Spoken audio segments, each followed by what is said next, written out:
A stellar linchpin? What's that? You can think of it as a rare kind of vision. As for what causes one to manifest, well, that's still unknown. But in Snezhnaya, or in Afatui's research at least, it's believed to have some connection to the third descender. The third descender? We knew his remains were used to create the Gnosis, but this is the first we're hearing about a stellar linchpin. You knew about the remains? Right, of course. Look who I'm talking to. Yes, the Heavenly Principles used the remains of the third descender to create the 7 Gnosis as a means to consolidate the Archon system. Visions result from that same system, so extrapolating from there, it's clear that the manifestation of a vision is also, to some extent, related to the third descender. Still following?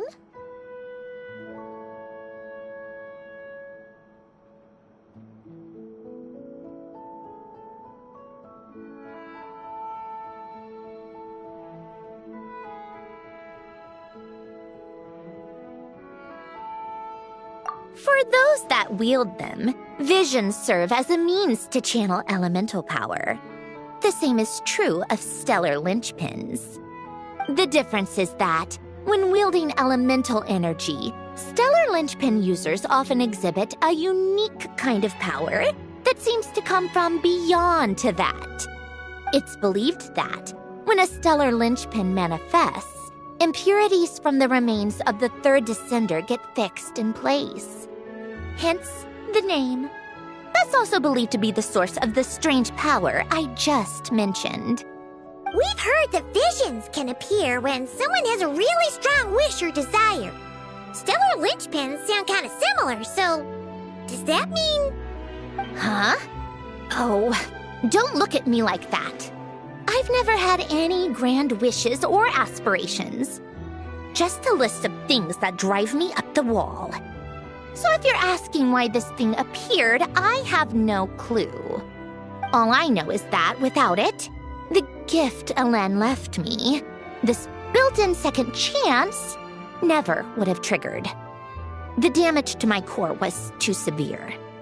But thanks to the stellar linchpin's manifestation, it did trigger. And after my core rebooted, I was able to repair the damage to my body. I also managed to import the numerological array, along with some of Polonia's surviving algorithms, into this form.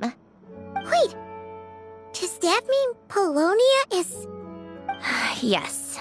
Unfortunately, Polonia is... beyond repair. Oh, we're so sorry to hear that. But you also mentioned something about a final gift? Yes. Elen often spoke to me about wishes and desires when he was alive. I suppose he thought there might come a day when I wished for something, and was willing to sacrifice my own life to fulfill it.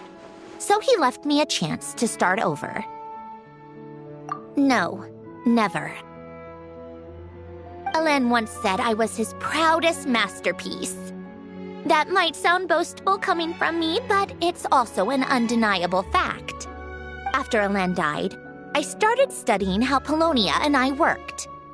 Polonia is essentially a computational machine, so it wasn't difficult to figure out the mechanical principles there. But when it came to my own structure, that's when Elen, the Lord Artificer's true greatness, struck me once again. I attempted to imitate it when I created Catherine, but in the end, she turned out to be nothing more than a superficial replica. What? But his creation skill, Catherine, is super impressive. We were shocked when we first found out she was a puppet. No, she's nothing compared to what Elen was able to create.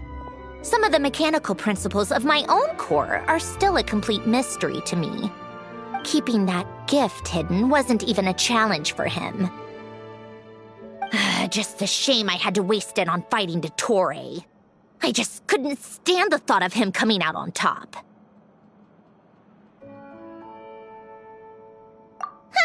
If you put it that way, The world owes me a whole lot then, doesn't it? Wait, but all this still doesn't explain what you're doing here. Risley said you rented the ship and even had some kind of fishing permit? That's because I'm trying to go back to the place Alen and I lived when he was alive. My former home, I suppose you could say. The second chance wasn't the only part of the gift. According to the message, Alen left me a few other things that are stored in the house we shared together. I'm hoping that whatever he left me can help fix certain anomalies in my rebooted core. And help me understand why I received a stellar linchpin in the first place. Okay, so go back then. What does that have to do with fishing? And to think I'm talking to the saviors of Fontaine. Did you forget that the water levels have been rising for centuries? I can't just go back to the place I used to live because now it's underwater. Oh. With the rising water levels and changes in terrain, it's not just a matter of finding where it is, but also clearing away any sediment or debris. But Fontaine law prohibits unauthorized individuals and organizations from excavating underwater ruins. A Melazine caught me the minute I even made an attempt. Why not apply for authorization then? And face the endless slog of Fontanian bureaucracy. No thing. Besides, I'm a Fatui harbinger. The diplomatic implications alone would be enough to give the gestionnaires at the Palais Mermonia a headache. A fishing permit, on the other hand, isn't difficult to obtain at all. Minimal paperwork required. And under the name Guillotin, the application was a cinch. So you're exploiting a legal loophole? Am I? That underwater home belongs to me. If I happen to chance upon it while doing some fishing, what's the issue with that? Of course, I do have to catch some fish to put in the aquarium, just in case the gestionnaires come to check up on things. That's also the reason I hired someone to man the front desk. Huh? But isn't that kind of a waste? He went to all the trouble of getting a business license and rented out this giant ship. Just for show? If you want to run an aquarium that bad, be my guest. Use the facilities however you want. I'm certainly not going to stop you. All I want is to go back home and see what other gifts Alen wanted me to inherit. Hold on. Enough about me. What are you two even doing here?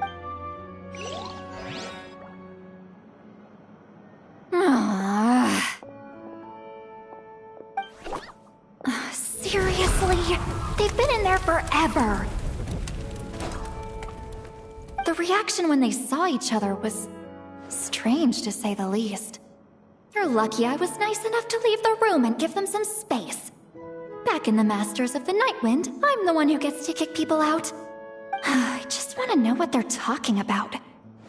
Should I cast a little eavesdropping spell? Oh, no, what am I thinking? I'm Granny Eastley, the great shaman of the Masters of the Nightwind. I can't do something like that. This is just ridiculous. Making me wait out here for so long? Where's their respect for their elders? Oh, here they are. Were you back there arguing or something? What took you so long? The two of you are already acquainted with Miss Guillotin, then? Oh, yep. But don't worry, we got everything sorted. Sandrone agreed to let us shoot on the ship, but it has to be when she's not here. When she's not here? That's right. You'll excuse me if I didn't exactly ask for this little reunion. I wasn't planning on seeing anyone. Like I said, my core is severely damaged.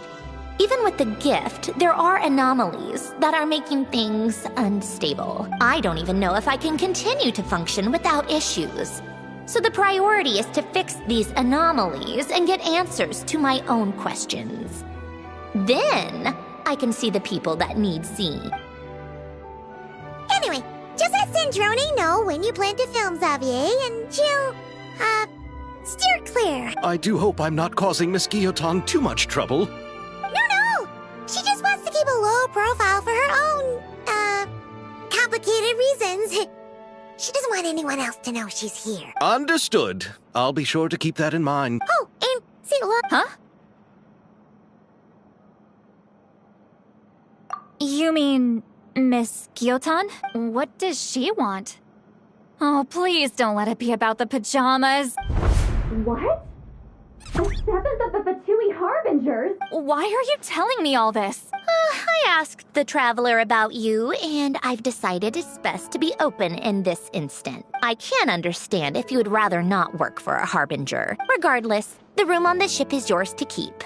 You're an acquaintance of the traveler, and I plan to honor that. Wait, she's actually... Knight? It's not a problem. The captain also worked for the Fatui, and he helped Natlan a great deal. We know that there are good people among your ranks. Besides, I've been around long enough to know what it means to earn one's keep. This isn't Natlan, and I don't expect special treatment. Besides, sitting at a desk isn't exactly back-breaking work. I appreciate that perspective, great shaman. Seat Lolly. Just call me Seat Lolly. That title makes me sound so... old. Well, Seat Lolly, the traveler and I are looking for something, so we'll be heading underwater together soon. I'll leave the ship in your care while we're gone. Together? How often? Not too often. We're heading out in a bit, but I'll be available if you need something. You couldn't, go alone? I wanted to, but she was concerned about my physical well-being, so she offered to come with. Guess my mental well-being means nothing then. Huh?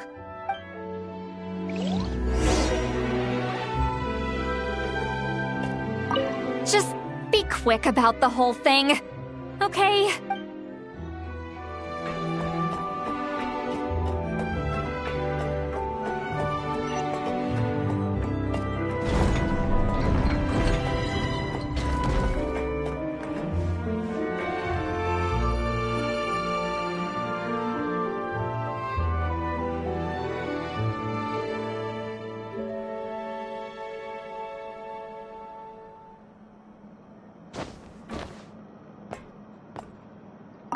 All right. Our first stop is the Beryl region.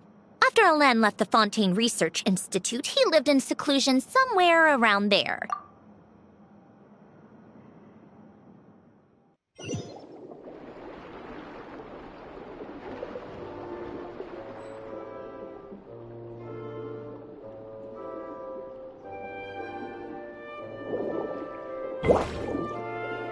Huh.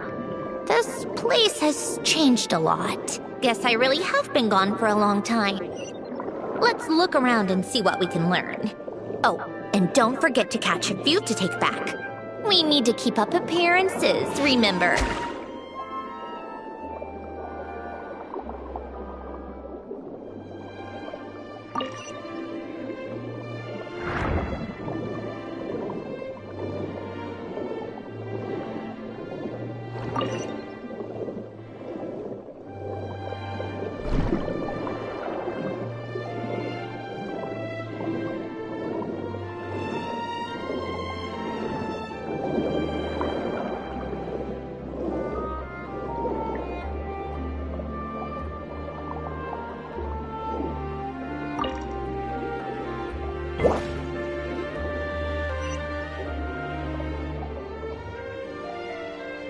Poisson isn't too far from here, right? It's all a bit nostalgic, I guess. Back when I lived here, all this was still above water. All right, I have a general understanding of the terrain changes and sediment accumulation. We can stop here for now.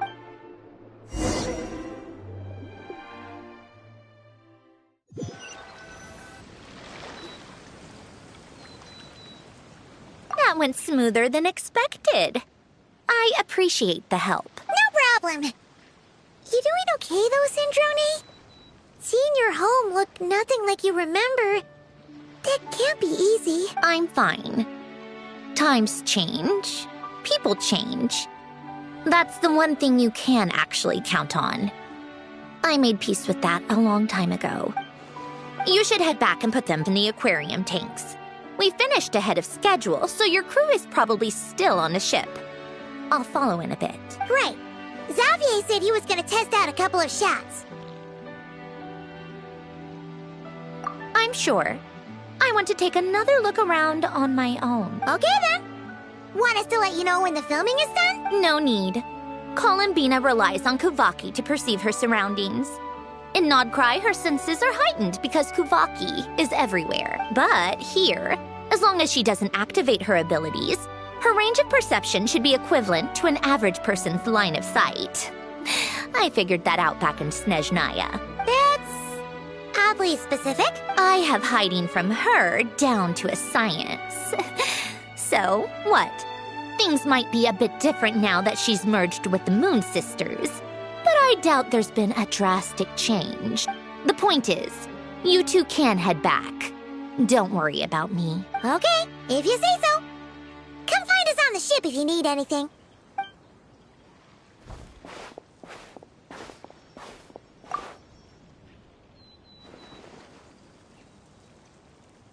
What did you leave for me, Elen? Did you know I would come back? Or did you make it so I would have to?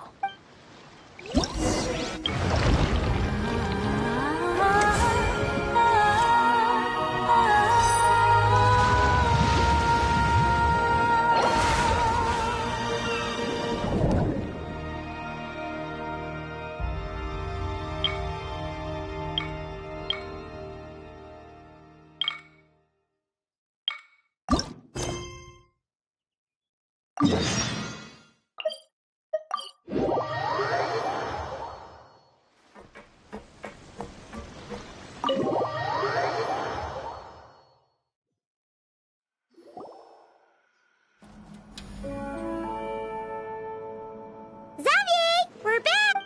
Shh! Quiet on set! They're filming. Oops!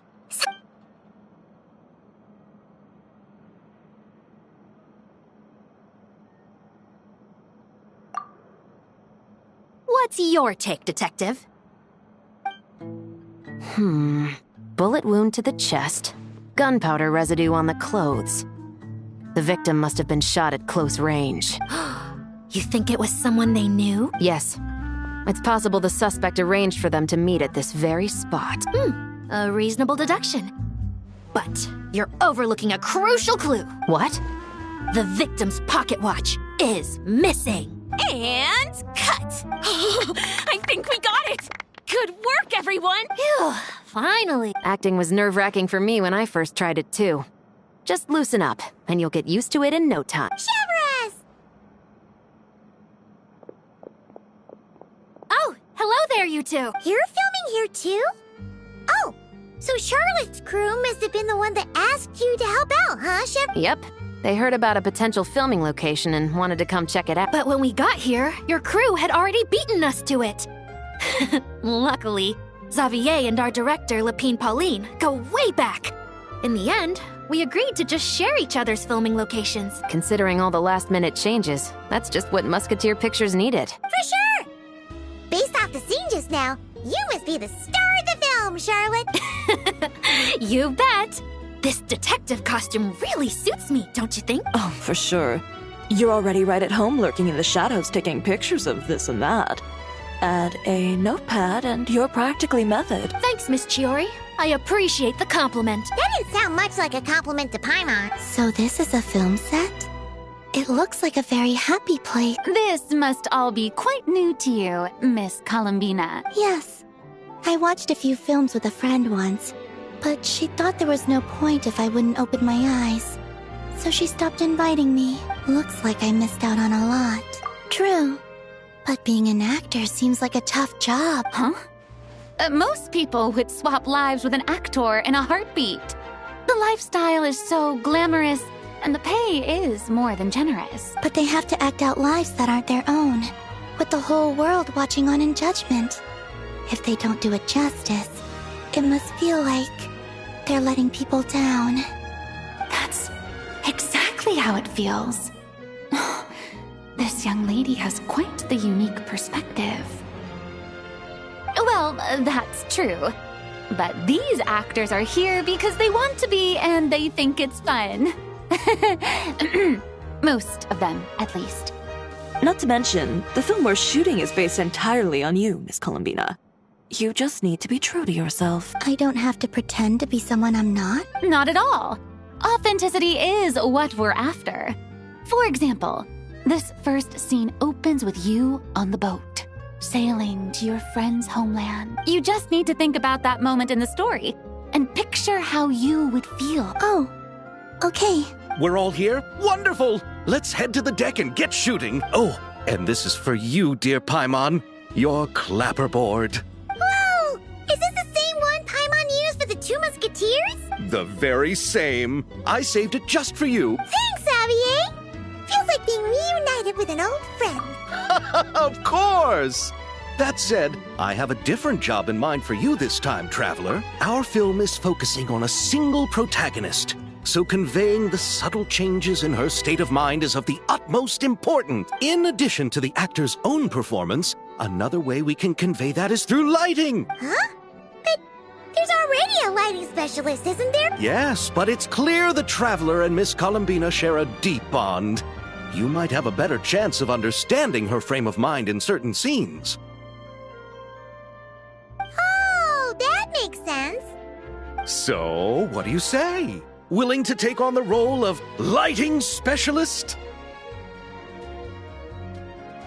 It's settled! I leave the job of translating our leading lady's inner thoughts in your capable hands.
Paimon's having a bunch of fun filling up this aquarium.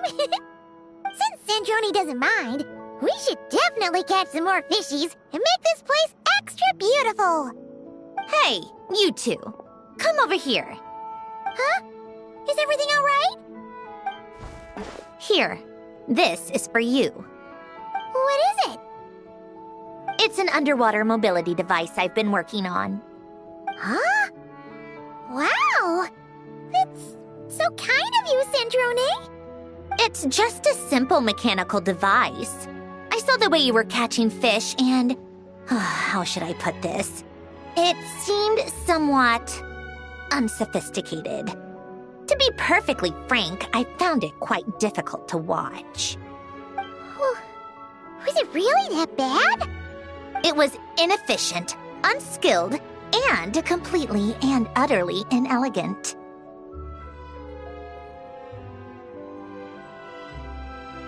No need to apologize. Everyone has their own ways of doing things. But seeing as you plan to keep adding to the aquarium, it might be best if you use this device. The waters of Fontaine are home to more than just harmless ornamental fish. There are plenty of predators who could do you some real harm. This device will not only help you fish, it'll also help you flee. All right. Oh, and if you're going for a swim, go now. And don't forget to tell me what you think of the device. I can always make more adjustments if you have any feedback.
Staring into my eyes is...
Hello there, Traveler and Paimon.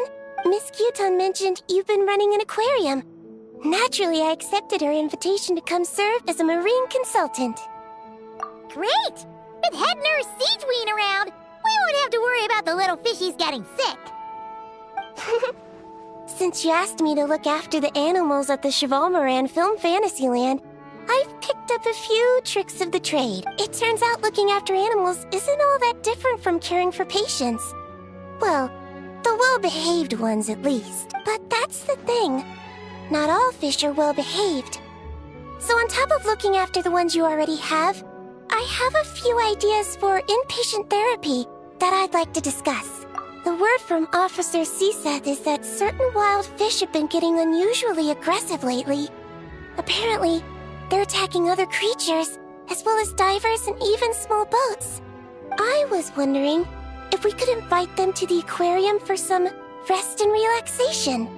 At the very least, it'll keep them from causing any more trouble. Once they're here, I can look for a way to cure their sudden bad temper. That way, we can help the fish and the waters return to normal. And you can add some unique guest performers to your aquarium. What a wonderful idea! All right. I'll give you all the intel I have on where to find those aggressive fish. The rest is up to you.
All right, without any further ado, it's time for production on our film, A Homecoming, to officially begin! Turning it over to you once again, Director Farina. All right. Positions, everyone! Camera operator, clapper loader, get set up. Let me know when lighting is good to go.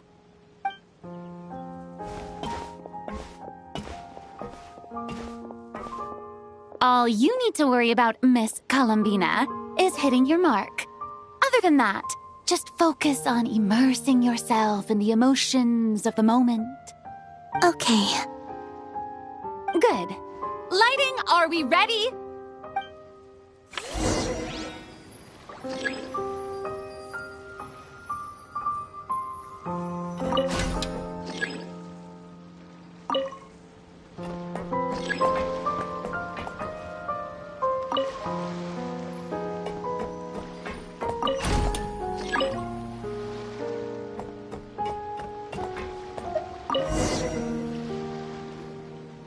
ready. All right, quiet on set. 3, 2, 1, action! This is her homeland. Columbina. Cut! The emotions I'm looking for were definitely there. Let's just try to keep it a bit more natural. Oh, but definitely keep that gesture at the end. I loved how real it felt. You looked genuinely moved. All right, if you're ready, let's go for another take. Miss Columbina? That presence. It kind of felt like... Sandrone?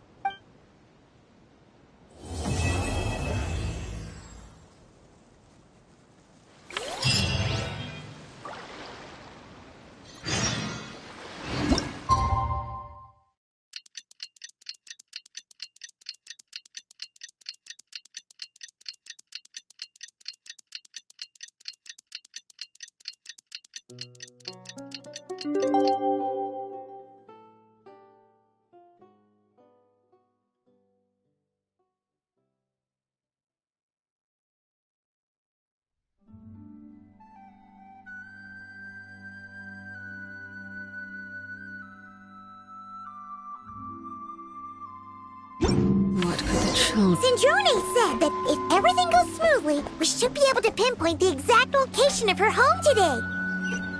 Let's head to the Wing-O-Lette and meet up with her.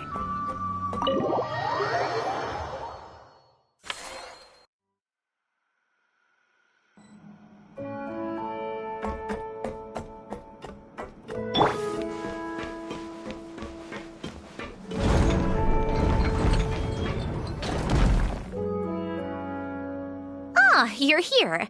We should get going then. Xavier and the others should be filming soon. How's it going? Have you managed to figure out the location of your home yet? I've narrowed down a few potential locations. We just need to take a sample from each one. Once the equipment analyzes them, we should know the exact location and where to find the entrance. Great! We should get started then.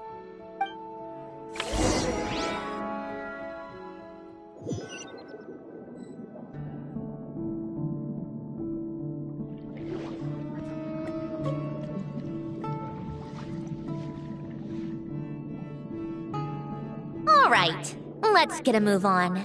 That should do it. Let's head back. The filming should be just about done. We made good time. We might even know the location by the end of the day. You sound pretty happy about that. Do I? I suppose I've just had enough of these anomalies I've been dealing with. The sooner I can fix them, the better. Anyway, enough chit-chat. We have work to do. Oh, but let's head in through the side door. I don't want to run into the crew on the deck.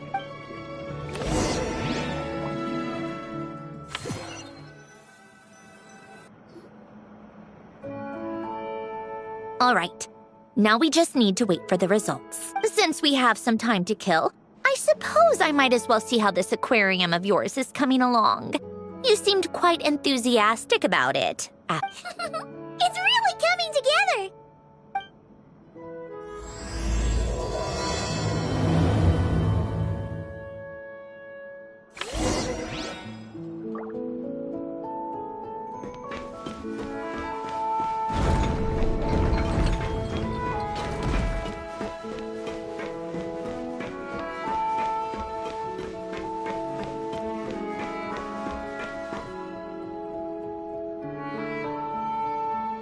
Oh, kind of impressive, actually. These must be the ones we caught the first time we went underwater. Like it? It's fine, I guess. Nothing special. Come on! It sounded like you really liked it just now. You're that proud of it? Is this a sense of accomplishment or something? Well, yeah. And it's pretty. You know it's gonna be gone soon, though, right? What do you mean? After the festival, this ship will be returned to the fortress of Meropide, and this aquarium will be no more. So? So, no matter how much work you put into this place, once the festival is over, it's all just going to disappear. But not making the most of it when we have the chance is an even bigger waste! But if you know it's all going to be gone one day, why even bother? Well, Because you still get to keep the things you gain along the way. And those are things that can never be replaced. Doesn't that make losing them even harder? well, if you put it, the happy memories we make along the way last forever! You just have to take a more glass-half-full perspective. Not to mention, everything we do here is gonna be on film, so it'll still live on in some shape or form. And when you look back on it, only happy memories will come to mind. Exactly! So it's about finding joy in the process itself. Traveler, you're back already? What's wrong with that? You say that like it's terrible news or something. How did you get here? I didn't see you on the deck. Oh, never mind. We need to help Miss Guillotin hide ASAP. The crew is heading over here to shoot any second. What? They should be done by now. There was a mishap earlier that cost them some time. I was waiting on deck so I could warn you the minute you showed up. Anyway, you should head back to the captain's cabin right away. They're gonna be here any minute now. Ugh. Finally! That's a wrap for the scenes on the deck. Wouldn't have taken half as long if the wind hadn't snapped our equipment in two. Uh-oh! Too late! Change of plans then. Hide! And where exactly am I supposed to do that? Oh, there's a box over there! You can get in that! Huh? Do I need my makeup done for the next scene too? For the love of... Let me see. Maybe just a quick touch-up. Huh? Traveler and Paimon? What are you doing here? I thought you took the day off to take care of something. Huh? Oh, well, it didn't take as long as we were expecting, so we came back early. What about you guys? You're still not done shooting for the day? No. We ran into an issue that, set us back. It meant Miss Charlotte's crew wasn't able to wrap either. We both still have scenes to shoot in this aquarium. Oh, that's not ideal. For several reasons. Let us help then. The sooner we wrap, the sooner everyone can get some rest. All right. Thanks, you two. Miss Charlotte's crew can go first then. If I'm not mistaken, you still have a night shoot later. Thanks, Director. Of course. Fellow artists should help each other out where we can. Agreed. Well then, camera, lights, get set up. Actors, give your lines a quick once. All right, places, everyone. And 3, 2, 1, action. So, the story ends like this. But when Duke Saint Germanus departed, he clearly said that everything was beyond redemption. Huh? That sounds familiar. Wait, it's from that novel I came across while researching the numerological array. He's only a genius when it comes to mechanics. And everything else, he's just an ordinary person. Huh? What was that noise? Whatever, I'll just fix it in post. Miss Jacoba, please don't speak as if I were the accomplice. Not so hard. This box isn't sturdy enough for that. This is why I keep saying, don't put too much trust in Clockwork Mecha. Unlike humans, machines don't have a heart. A heart? That's right. It's what's on the inside. It's also referred to as someone's soul, or likened to free will. You can think of it as a person's core, what makes them unique. In general, though, people don't believe machines are capable of having a soul. You said my emotion module was faultless. It is, but that's not quite the same thing. Do you think I have one then? A heart? I don't think so. I know so. The question is, do you recognize it within yourself? That's where you're wrong. I can't believe this.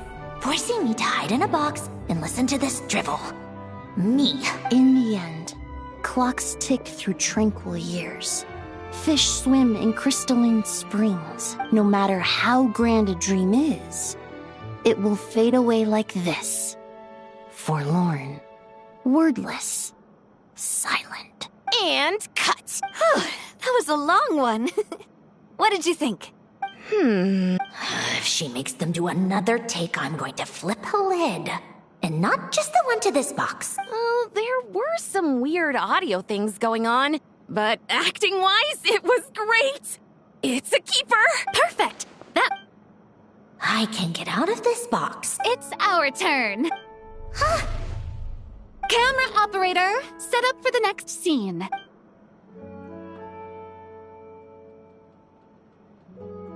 In this one, our protagonist peruses an aquarium in a foreign land and gets swept up in memories of her friend. So, in terms of lighting, that's the vibe we're going for. Shoot. Paimon thought there'd be a break and Zandroni could slip away. Break a leg. Yep, we're headed off to shoot our next scene.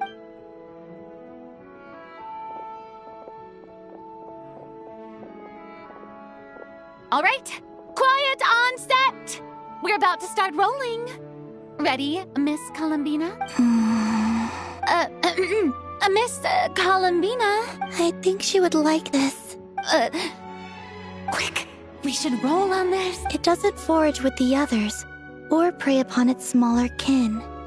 Instead, it remains where it is, cradled in the coral's quiet beauty, as though the raging cyclones above are of no consequence. And yet, she still stood before the cyclone in the end. So I think that story has it wrong. She is no different than us. She has a heart.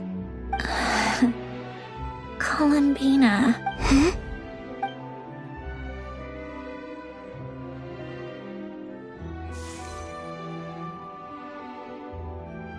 Uh-oh.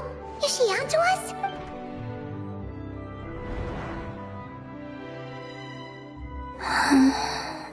What is she doing? Cut! You okay, Colin?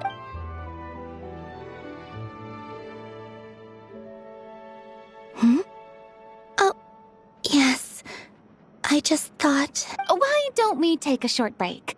It's been a long day of shooting so far. That last take was beautifully organic, though. We can use it as is. No need to go again. Thanks, Director Farina.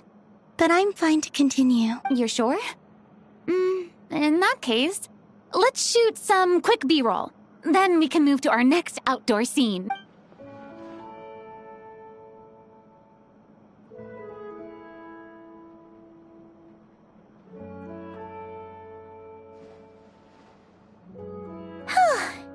We're in the clear this time. Ugh! Absolutely suffocating. You okay, Zandroni? Right as rain. Come on, let's go check the test results. It's time for me to go home.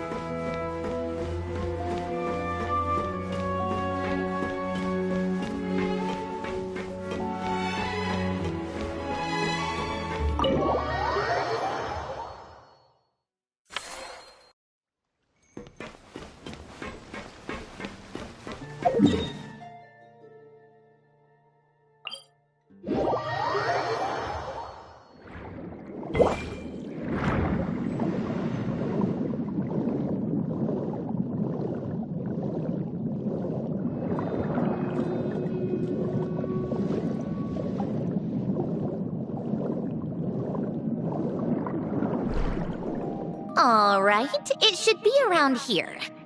Give me some space. I'll activate the water insulating mechanism.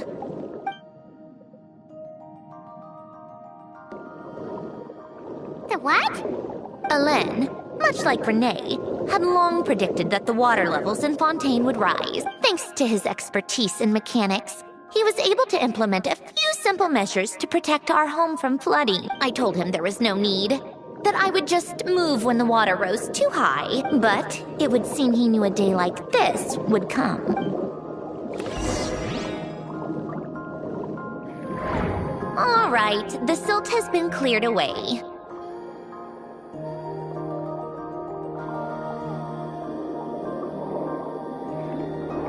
Go activate the mechanism for the first sluice gate. That will fill the empty middle chamber with water.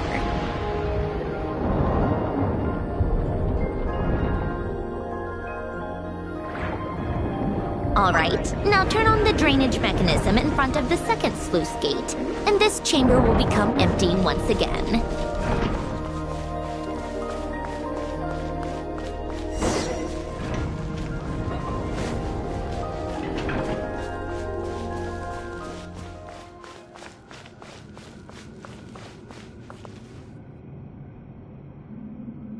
So, this is where you used to live?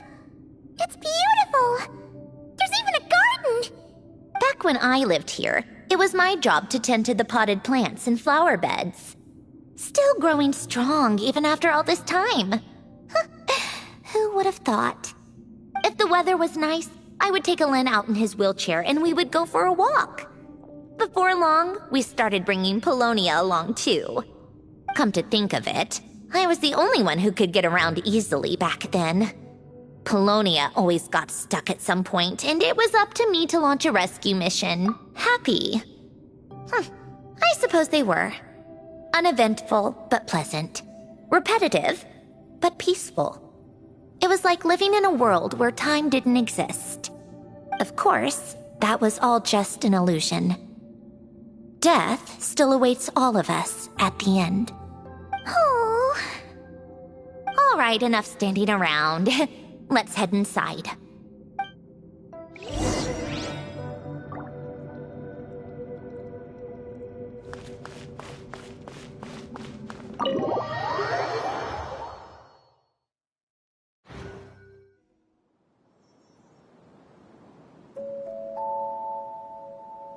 Yep, this place is exactly how I left it. Nothing has changed.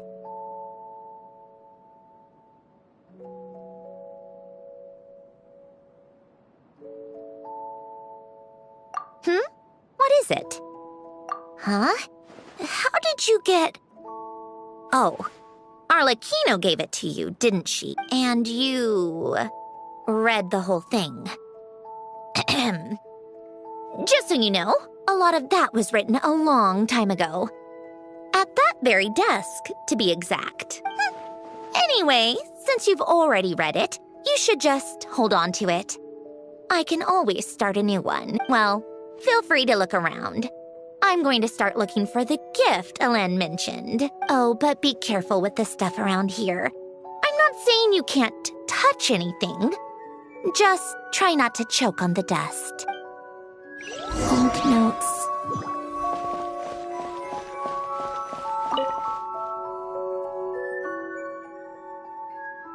This was Hélène's workbench. Later on, of course, it became mine. It's where both Polonia and I were brought to life. Before Hélène was bedbound, this is where he would teach me about mechanics.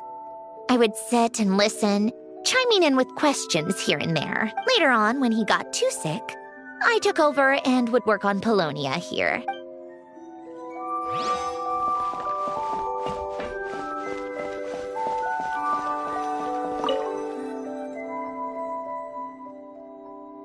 Oh, these are some of Hélène's drafts from his later years. Just casual doodles, really. And these are just some unimportant letters. I couldn't be bothered to sort through them before I left. Wait, the people in this picture look kind of familiar. Oh, this was taken when Hélène and Renee were both still at the Fontaine Research Institute. Before their falling out. In his later years, Hélène would often sit by the fireplace and stare at this picture. wearing an expression somewhere between guilt and longing. He said he sometimes regretted not helping his friend when he needed it most, even if just to stop him.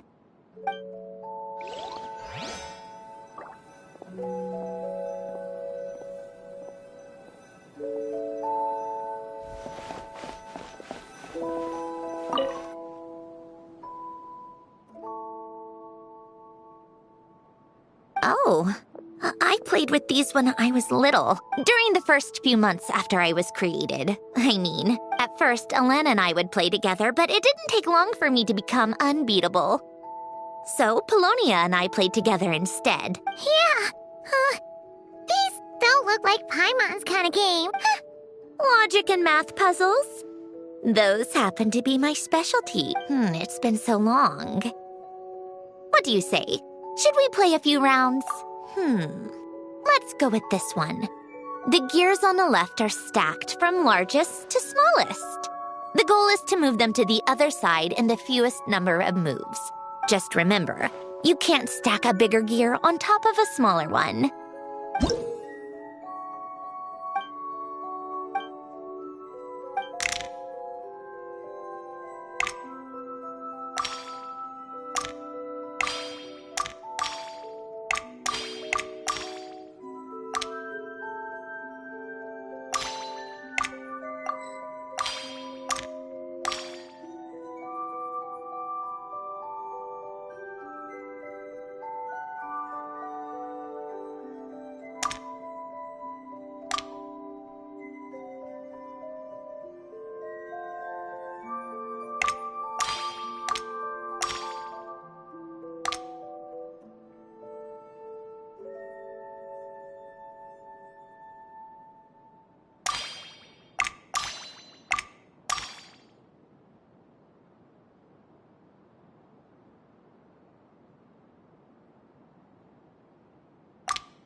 like it took you a few extra moves.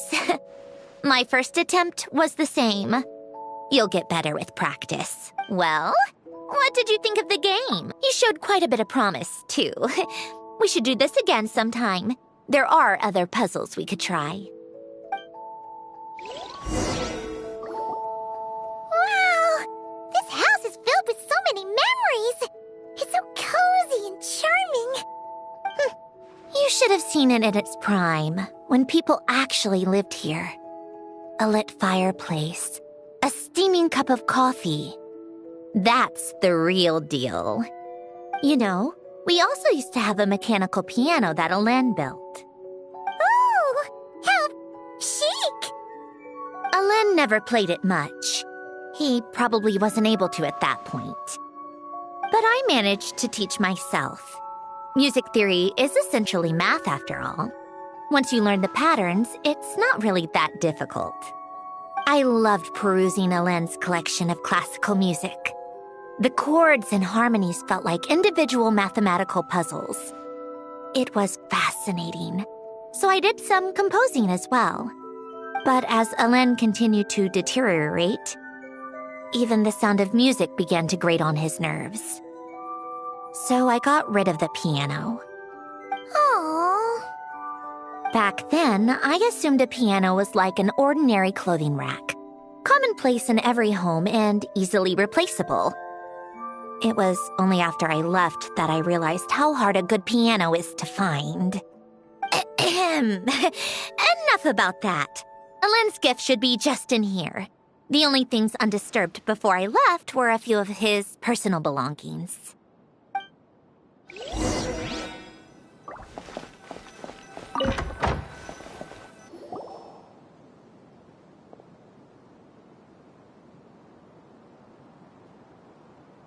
Wait, there's a hidden compartment at the back of this box. Looks like it's locked with some kind of gear mechanism. Knowing you, Alen, I'm guessing it goes like this, then like this. Got it. Am I a genius or what? Let's see here. A box? Well, you gonna open it?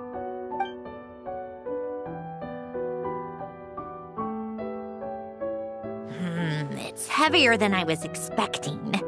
Just how much stuff is in here?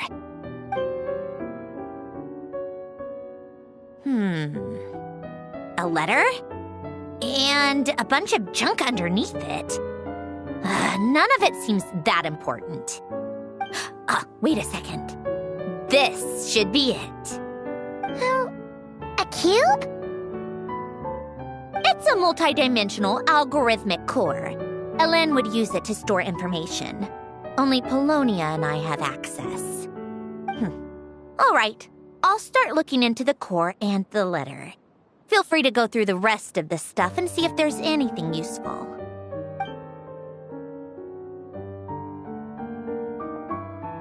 Okay. Hold on. There's another picture in here. This one has writing on the back. A snapshot of you playing among the plants shortly after you were born. You seem to like these flowers a lot. May you grow and flourish just as they do. Huh? Wow! Look how happy you are in this picture. You've changed a lot since then, huh? What's that supposed to mean? Just that you come off kind of aggressive sometimes. Or, annoyed at everyone around you. Well then, people should stop being so annoying. It's not like I'm the one with the problem. Of course not. Oh, here's something else. Looks like a piece of paper torn out from somewhere. Today, I solved another math puzzle and made a breakthrough on a construction problem the Institute has been stuck on for years. Am I a genius or what? No, wait, that's From now on, I should have people address me as Her Highness the Clockwork Princess, unraveler of all reason. Nope, no more of that. I thought I tore this page out. You wrote this? Then how looking at the bottom. You seem to have developed a distaste for this particular entry, considering I found it in the trash.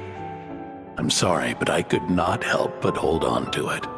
Forgive me. Lynn! Don't be embarrassed.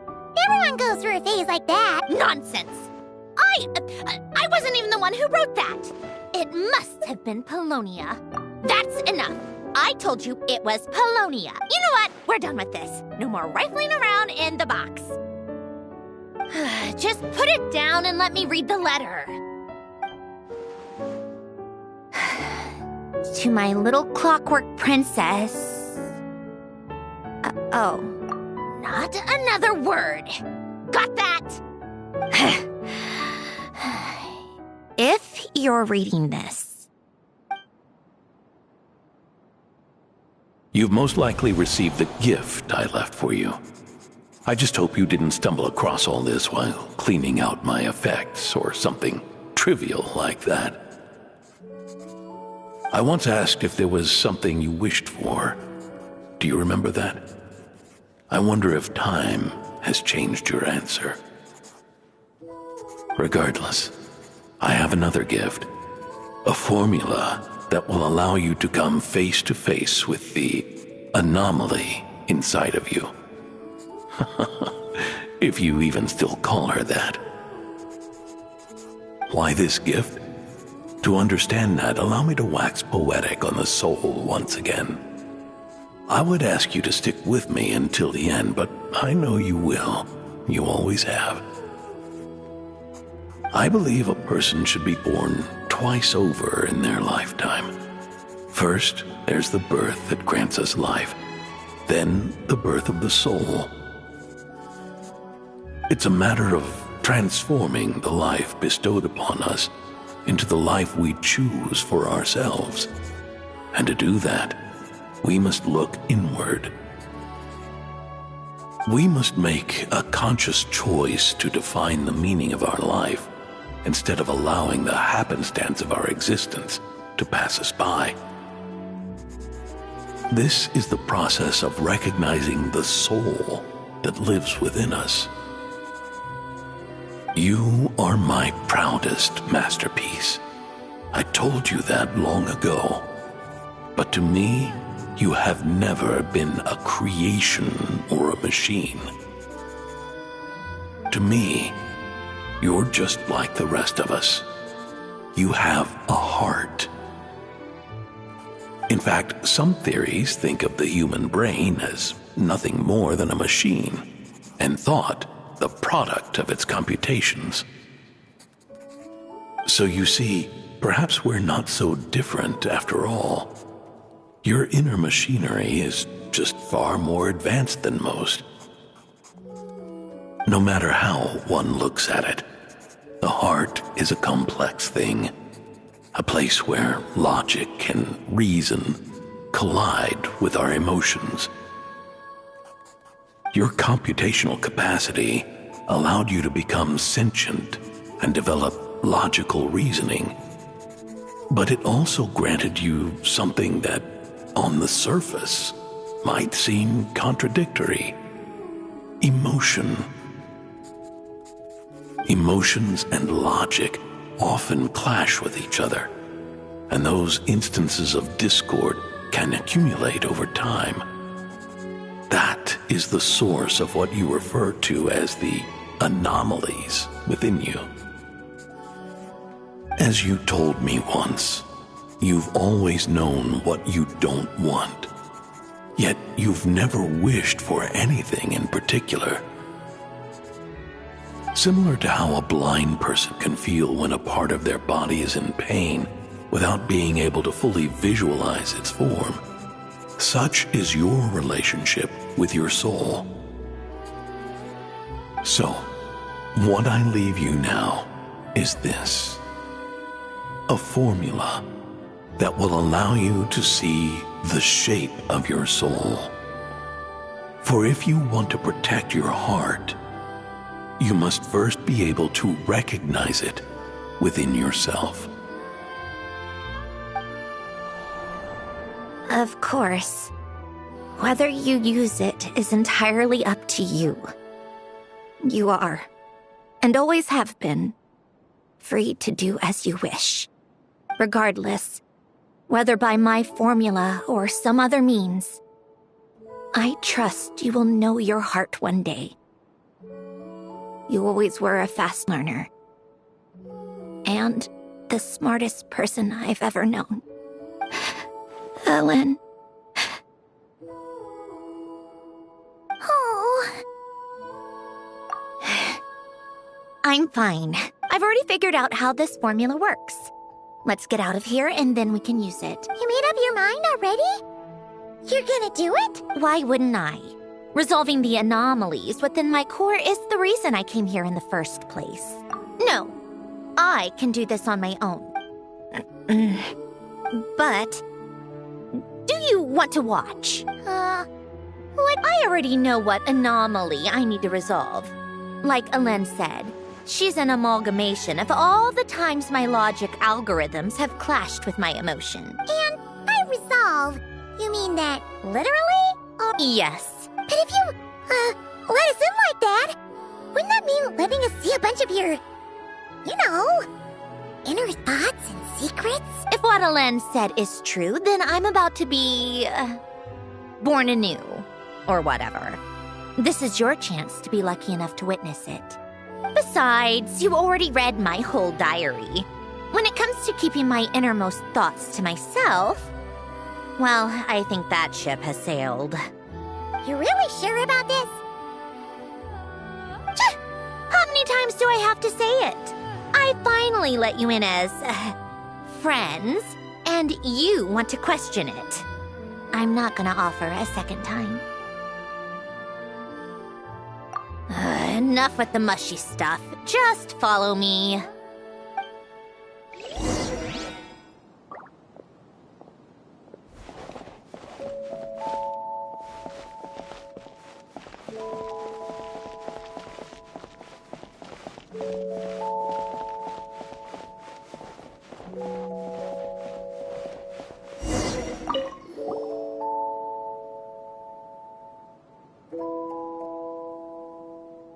Right. With the numerological array, I can construct a simple formula that will allow you to experience what I see and hear in real time. Oh, just like St. Lolly's scent-sharing technique. Been there, done that. Huh. Sounds like that shaman has some tricks up her sleeve. The arcane and the mathematical are both fundamental laws of this world. Being able to achieve a similar result through both isn't surprising. Anyway, let's get this show on the road. But no comments from the peanut gallery, okay? I know I offered, but I still don't want any interruptions.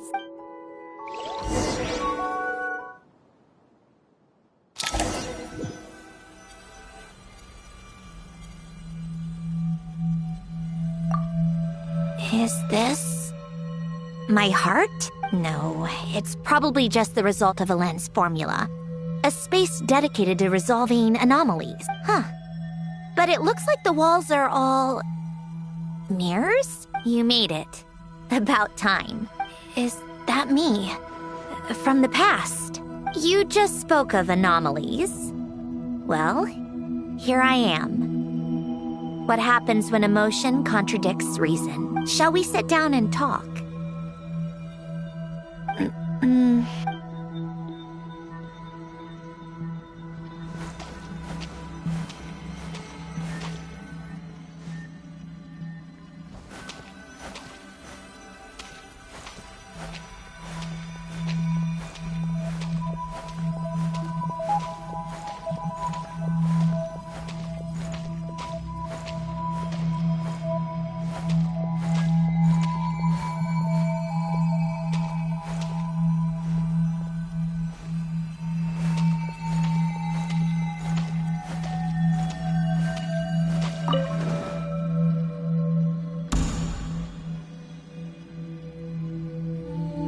That should do it.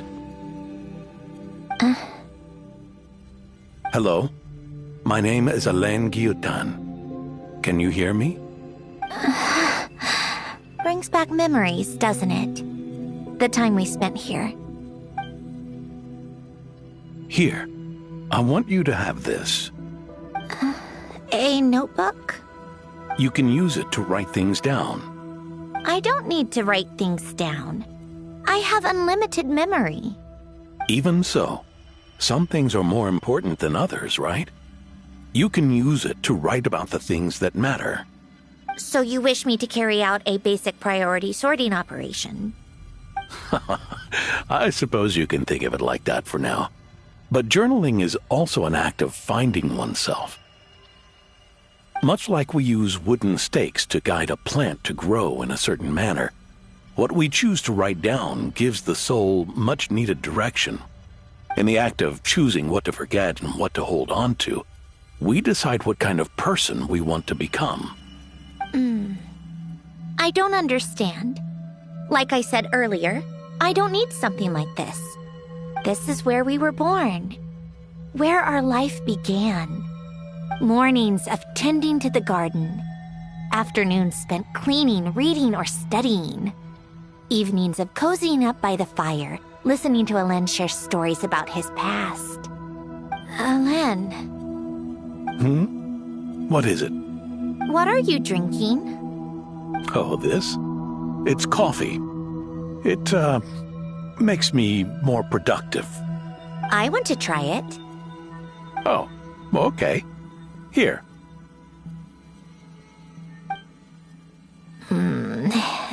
Bitter. Speaking of, why did you design me with senses? Taste, smell, touch. Well, I'm not quite sure. It just felt like the right thing to do. I suppose I hoped you might have a life of your own one day, and that you deserve to experience all life has to offer. Oh. Still bitter. But the smell is nice. I thought those peaceful days would go on forever. You know that's not possible. Maybe. But how was I supposed to know the end was just around the corner? That was just bad luck. Was it? Well, it certainly became a pattern, now didn't it?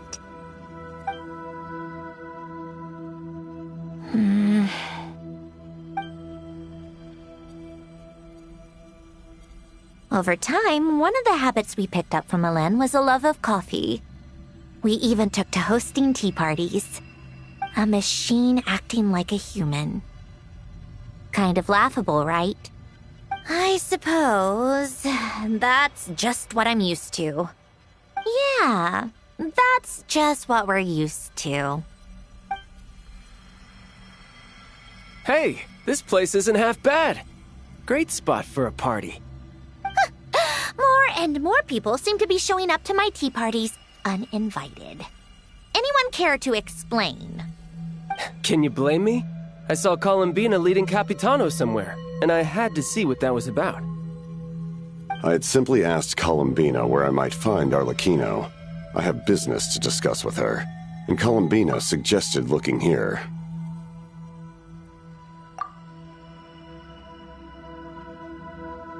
Tartaglia and I were unaware that this was a private gathering. Apologies for the intrusion. It won't be for long.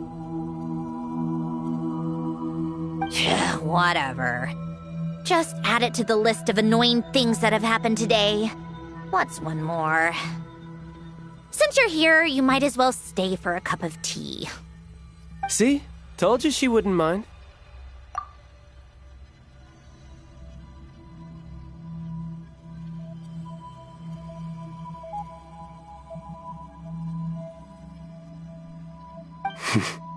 Much obliged, Sandrone. Well, look who we have here. Good thing I brought extra desserts. This has turned into quite the occasion. Capitano, I was just about to go find you. Pardon the intrusion. Rest assured, I won't sully your gathering with talk of work. We can have our discussion later. Spoken like a true gentleman. A certain unmannered 11th seat could learn a thing or two. You know, you really should start being nicer to me, Rosaline. Or I might just snatch that 8th seat right out from under you. I'd like to see you try. If you're gonna fight, take it outside. The only mess I plan on cleaning up is tea-related. I still don't understand how our quiet afternoon turned into such a crowded gathering. One by one, people just kept barging in. And then, one by one, they left without a word. Yeah, pretty annoying, huh?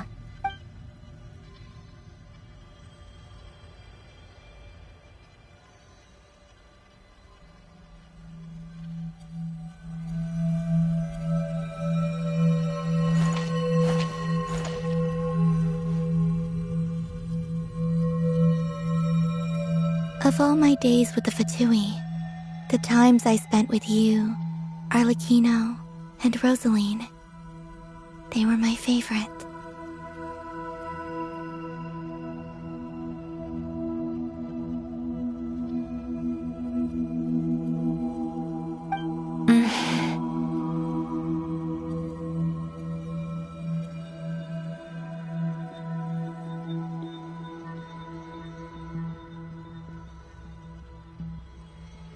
Goodbye, Sandrone.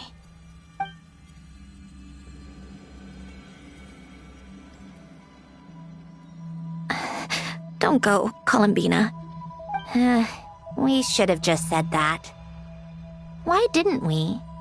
If we had, would the story have had a different ending? She couldn't stay. There was no future for her here. She would have just faded away. You're right. I suppose that's why you call me an anomaly. Every time you make a decision, there's a voice inside your heart. My voice, asking to contradict all logic and reason. Why didn't we make her stay? Is it worse to fight for something just to lose it? Or not to have fought at all? Don't you find it unfair? One by one, we keep losing the things we care about the most. But in the end, whether I want to fight for something or cry over all we've lost, you just push it down and pretend not to hear.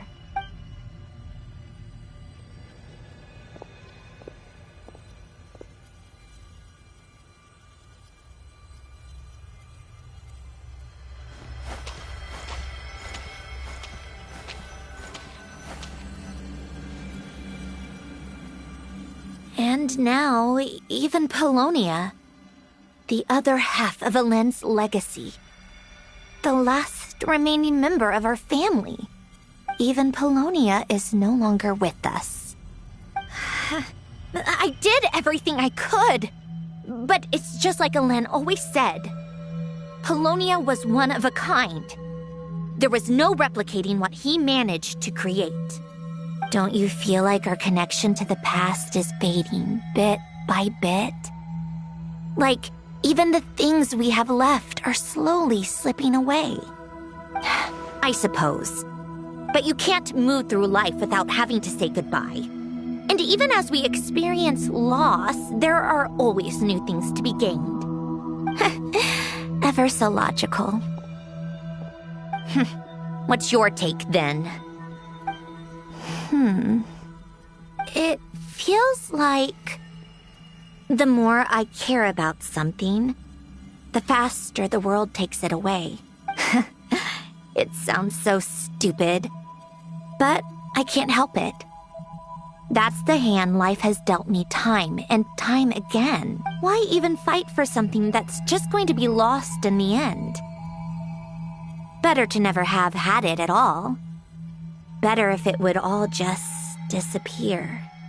Dark, I know. But the heart wants what it wants. Maybe the stellar linchpin appeared because of me. Because of what I wish for. I don't think so. Yeah, probably not.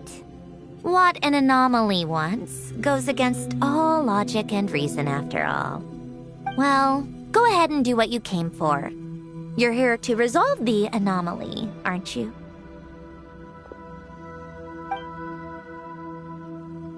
Yes. What's it gonna be? Keeping me imprisoned here like before? Or eliminating me entirely, like debugging a code? That might actually be a mercy. I don't care. I just don't want to experience the pain of loss ever again. Go ahead. I'm ready.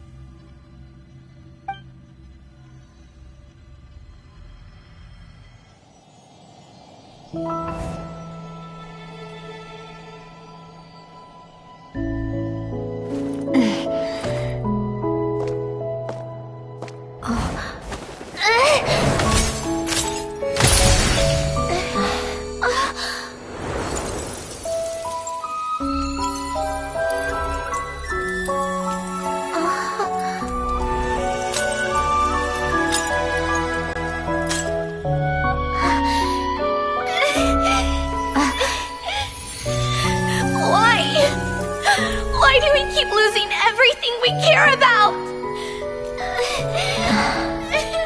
I know it hurts, but that's life.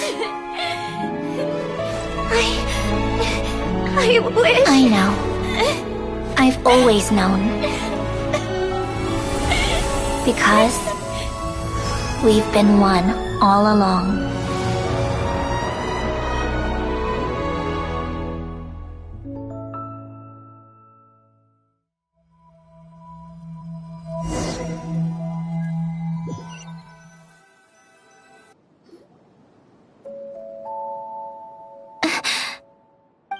Sandrone! I'm fine. It's okay to cry, you know. Cry? You've gotta be kidding me. Save the comforting for someone who needs it, Paimon. The emotional side of my core algorithm. My emotion module has always been fully developed and operational. Ellen tried to tell me that too. I've just chosen to ignore her voice all this time. I suppose. Come to think of it, it's kind of like the aquarium on the ship. The aquarium? The old me took one look at it and saw something I would inevitably lose. So I stopped putting in the effort. Then, one by one, the fish all swam away, and the place became even more bleak and depressing. Pretty pathetic, right? Don't say that. A lot of people would feel the same. It just shows how much you care about what you have. Now? After seeing what you've done with the aquarium, I have to admit, I think it's beautiful. It's like you said, we get to keep the things we gain along the way. And those are things that can never be replaced, because we choose to hold them in our hearts. Well said! Besides, I've already died once. I'd be stupid not to make the most of this second chance. Right. Earlier you, or your inner self, mentioned something about her wish. What was it? You think that's something you can just ask and I'll tell you? Think again. I may have accepted my emotional self, but I'm not about to go all soft and mushy on the inside and pour my heart out. That said, taking a step in the right direction couldn't hurt. Starting with cleaning some old aquarium tanks of my own. Huh? Metaphorically speaking, I mean. Come on, let's head back to the ship. I need to talk to that shaman.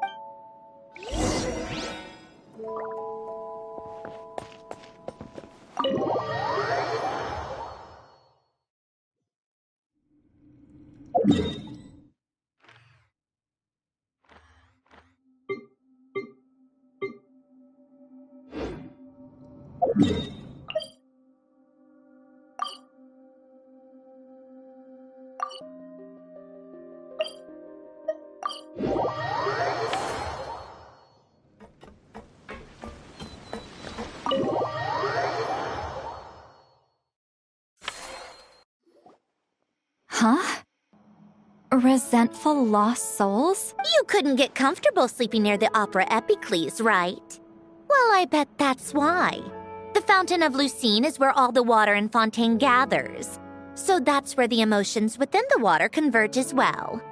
Hold on. If it's souls we're dealing with, feeling uncomfortable should have been just the beginning.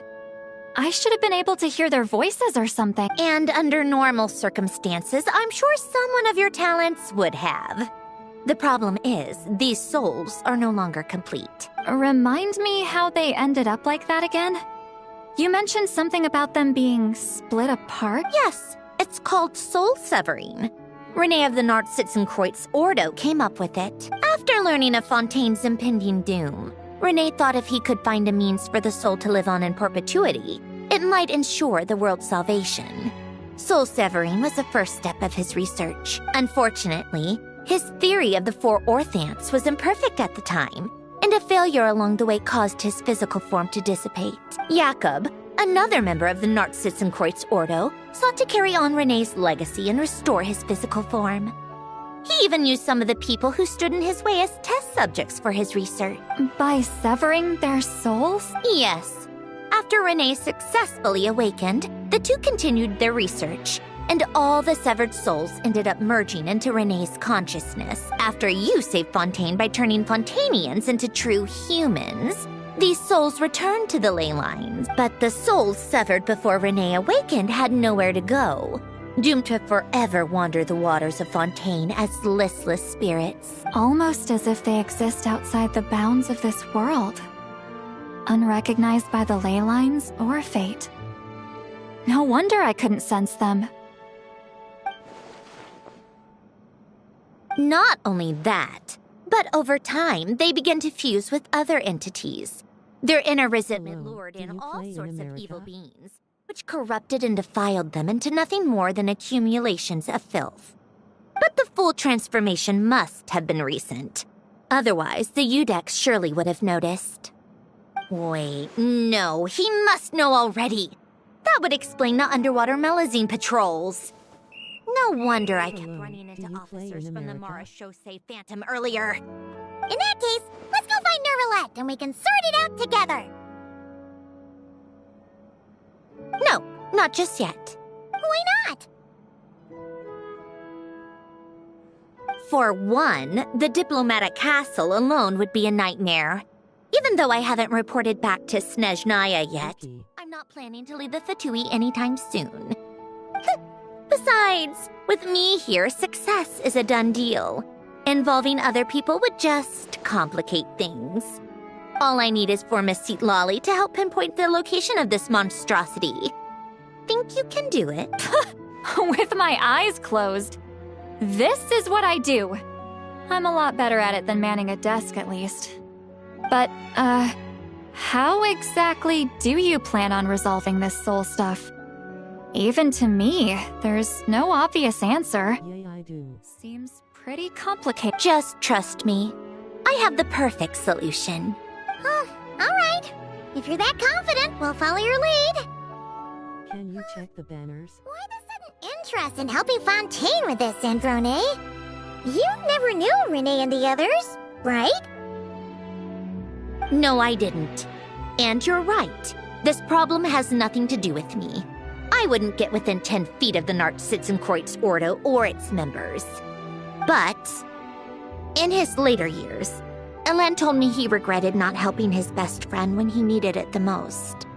He also felt sorry towards Marianne for being too lost in his mechanical research to look after her properly. If he were still with us, I think he'd do the same. He might have a few choice words to say about it, but even after everything, he wouldn't leave his friend's mess for someone else to clean up. Friends shouldn't hold grudges or leave behind regrets. Fixing what happened between him and Renee was one of his greatest wishes.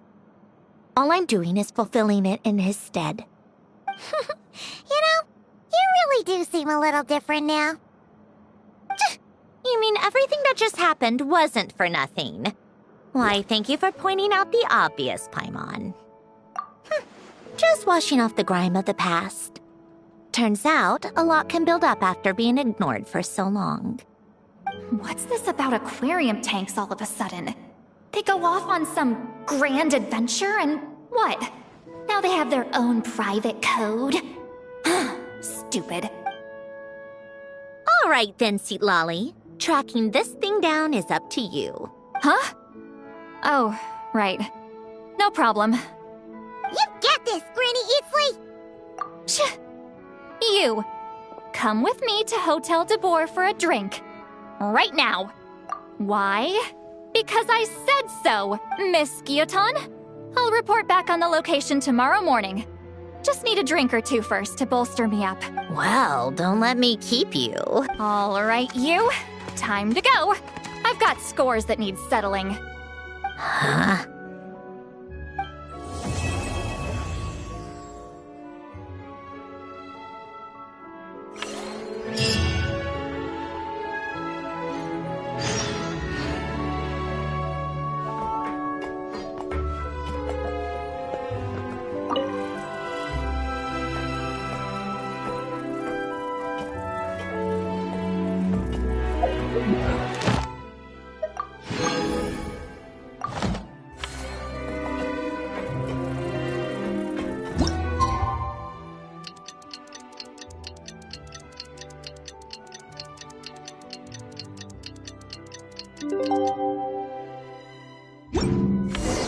Time to meet up with Sandrone! Wonder if Seat Lolly was able to pinpoint the location. Well, we should know soon. Let's just hope it all works out.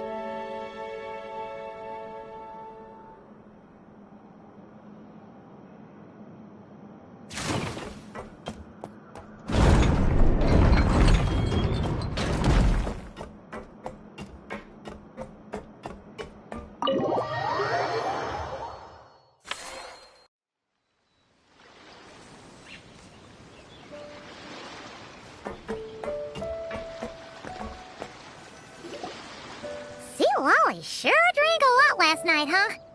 Wonder if she's even awake. Good morning. Columbina! Oh, you sure know how to make an entrance. What are you doing here? We just finished filming a last-minute scene, so I came up to get some fresh air. The others are still down below discussing what the final scene should be. You mean, how it should end? Yes. They're torn between whether the heroine should reunite with her old friend or not. Ah! Because the whole point is that she came to her friend's homeland to search for her, right? Oh, Paimon almost forgot the plot! Yes. Director Farina and Miss Chiori think a tragic ending where the two never meet would be more poignant. But Director Xavier thinks having the two reunite would make for a more touching and heartwarming ending.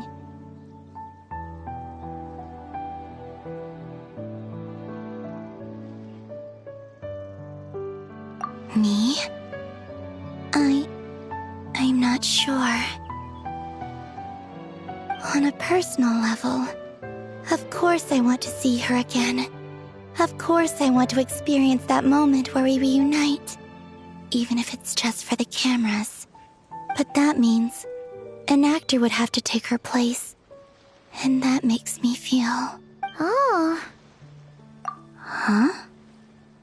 Yeah, 19 days. Isn't today the new banner? Besides, it's all gonna work out. You can trust Paimon on that. Work out? How? Well, you know. Yep, exactly. Okay, I trust you. I'll just focus on having fun for now. Well, well, look who we have here. Traveler and Paimon. Oh, the lighting specialist and clapper loader that never were. Yeah. We kinda went AWOL, didn't we? Sorry about that. Seriously, don't worry about it. Everything's going smoothly on our end, so just do what you need to do. You seem to be in better spirits now, Miss Columbina. I apologize if our earlier discussion put you on the spot. It's okay. I'm fine now. The Traveler and Paimon talked me through it. So, what are your thoughts on the ending then? Should we have them reunite or not? We should tie everything up in bows. Huh?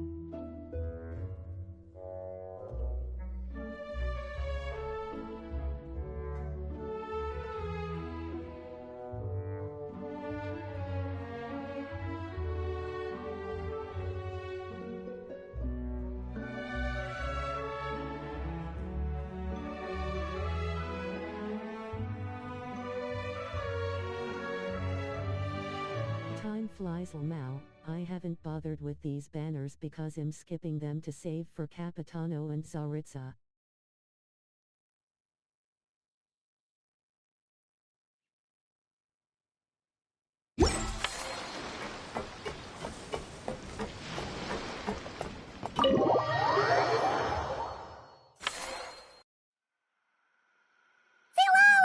We're here! Oh, right on time. Well, yeah. We weren't the ones who drank our weight in alcohol yesterday. What? Are you suggesting Granny can't handle her liquor?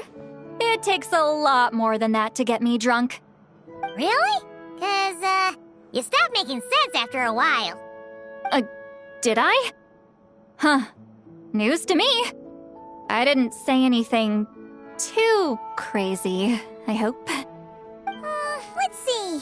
You spent half an hour bad-mouthing Auroron, half an hour complaining about work, an hour talking about light novels, and, Paimon kind of fell asleep after that. Are they gone?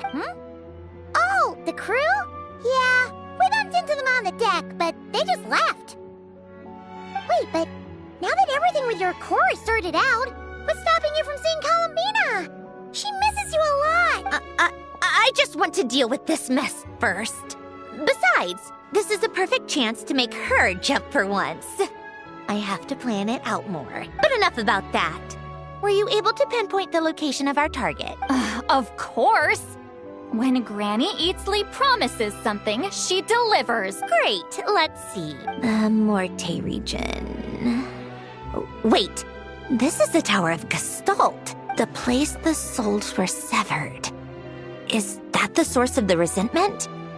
Or is it the Narcissenkreuz Ordo in general? Let me come with. This thing's movement isn't fixed. If it's not at this location when we get there, I can use a ritual to summon it. You've already gone to more than enough trouble. I don't mind. These old bones have nothing better to do anyway. Summoning a spirit isn't going to do me in.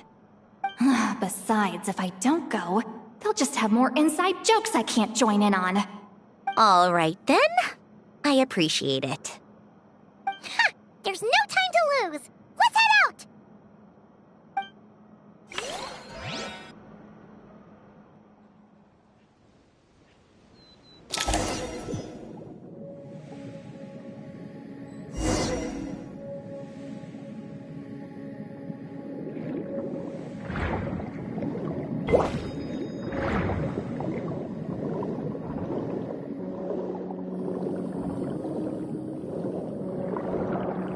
Excuse me, can you show me how many gems or spins you have? No sign of it so far. Should I start the summoning ritual? Let's drain the water from this floor of the tower first. It'll make it easier to move around. Wait, we can do that? Of course. Alan and Renee both saw the future that awaited Fontaine and even shared a few methods for waterproofing buildings.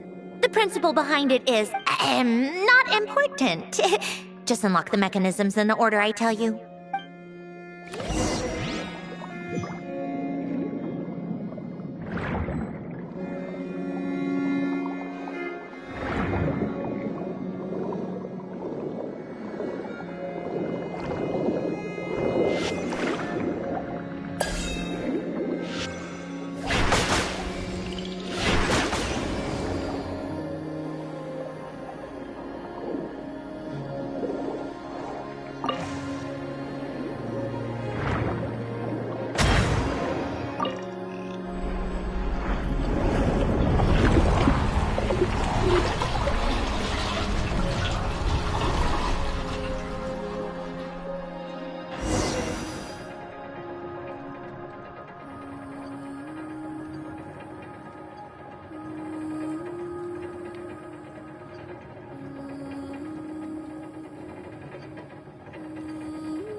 Ready? Yeah, when this thing appears, I'll try talking to the souls inside. But more than likely, they've already been driven to madness. If communication fails, we'll have a battle on our hands. In that case, Paimon better find a hiding spot. If a fight does break out, I should be the one to deliver the final blow. Trust me on that. Understood. All right, I need quiet. Wandering spirits drifting along the tides. Hear me now. Broken souls, silenced, torn apart and forsaken. Follow the traces of the past and return to us. Let resentment recognize resentment. Let vile entities be drawn together. And in this place, take form once more.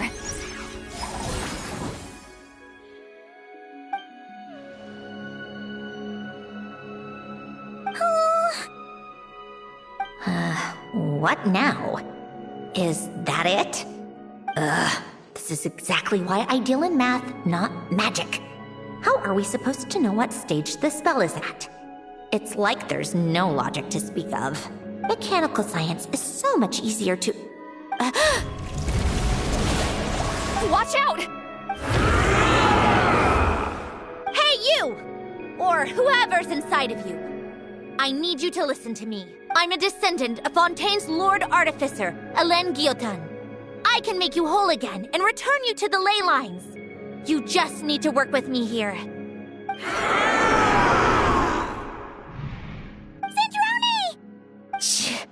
Looks like talking this out is off the table. All right, plan B. Time to blow off some steam.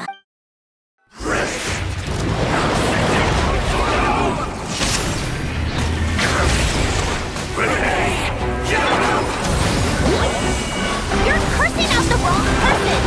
I didn't even know this!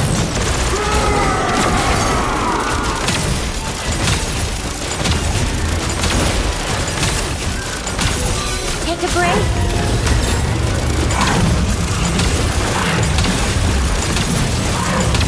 How tiresome.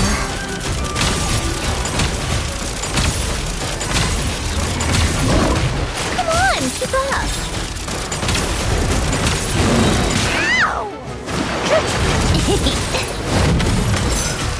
Got a death wish? Take this! Keep lolling! Eat Papa!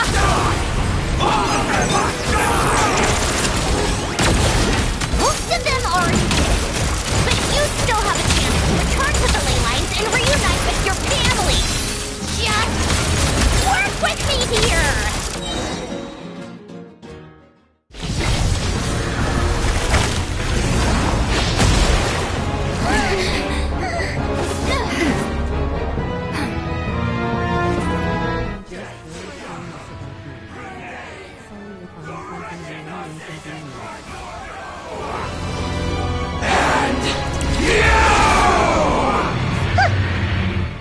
I'm not like them.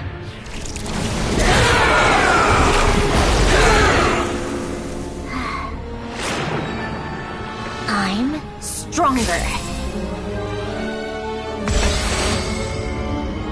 Inverted. World formula. Reversion.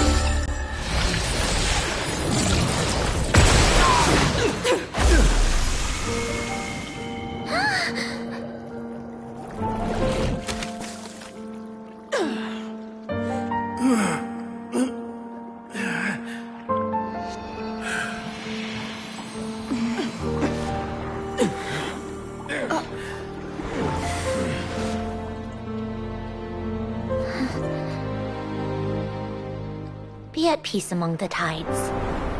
Lost souls.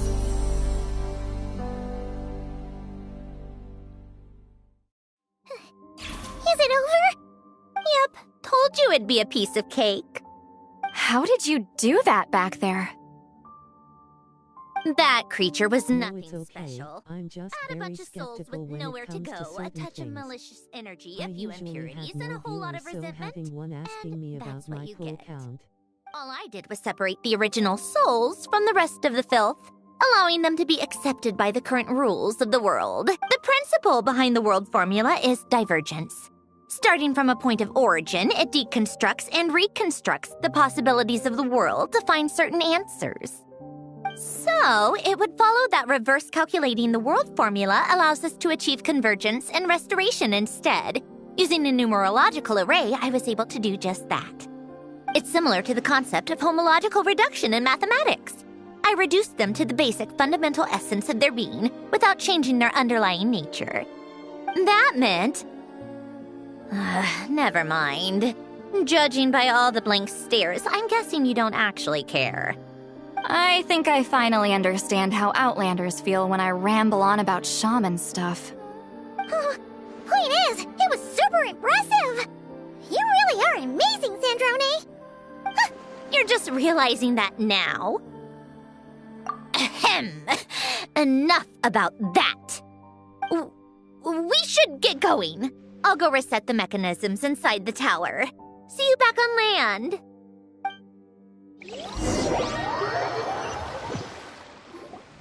Well, that's one old mess for the books.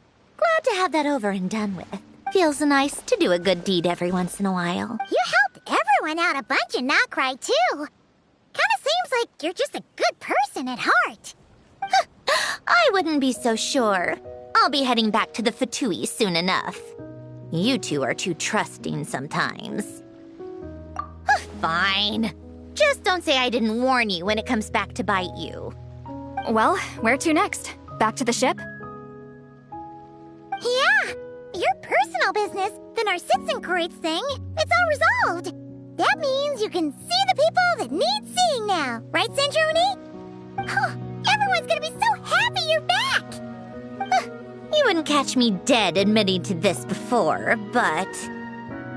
yeah, I really have missed everyone. Columbina's a special case, though. This time, I'm definitely getting her back for all her annoying antics over the years.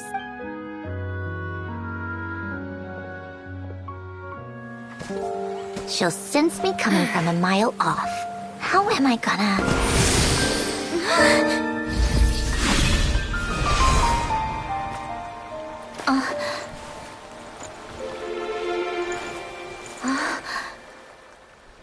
Sandrone? Is it really you? You're back? You didn't tell me. You avoided me. Why?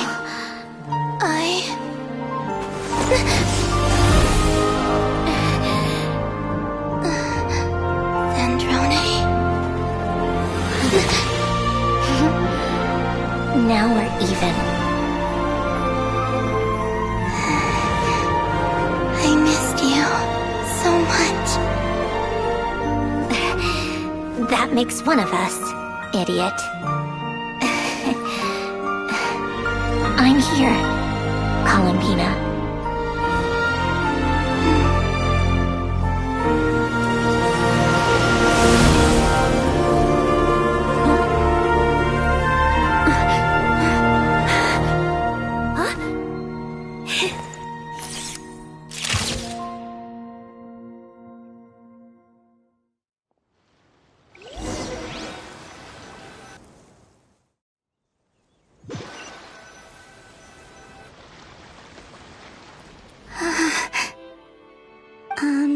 Sandrone.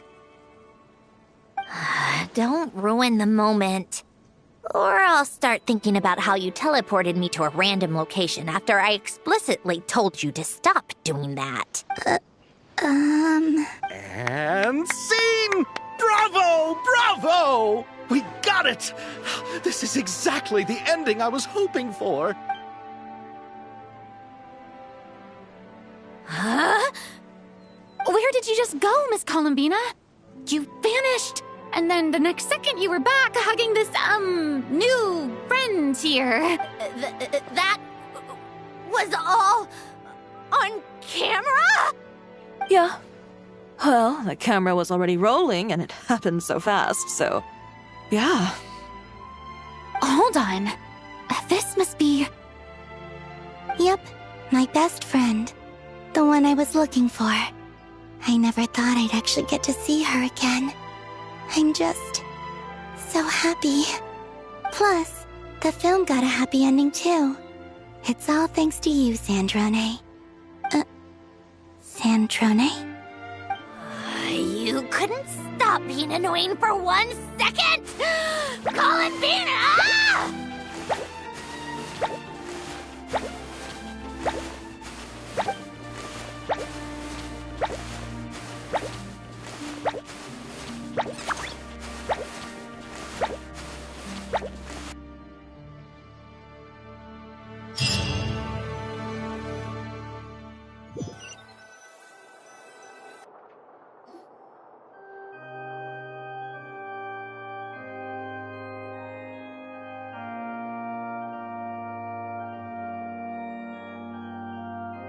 I understand, I was just interested in the quantity, that's all.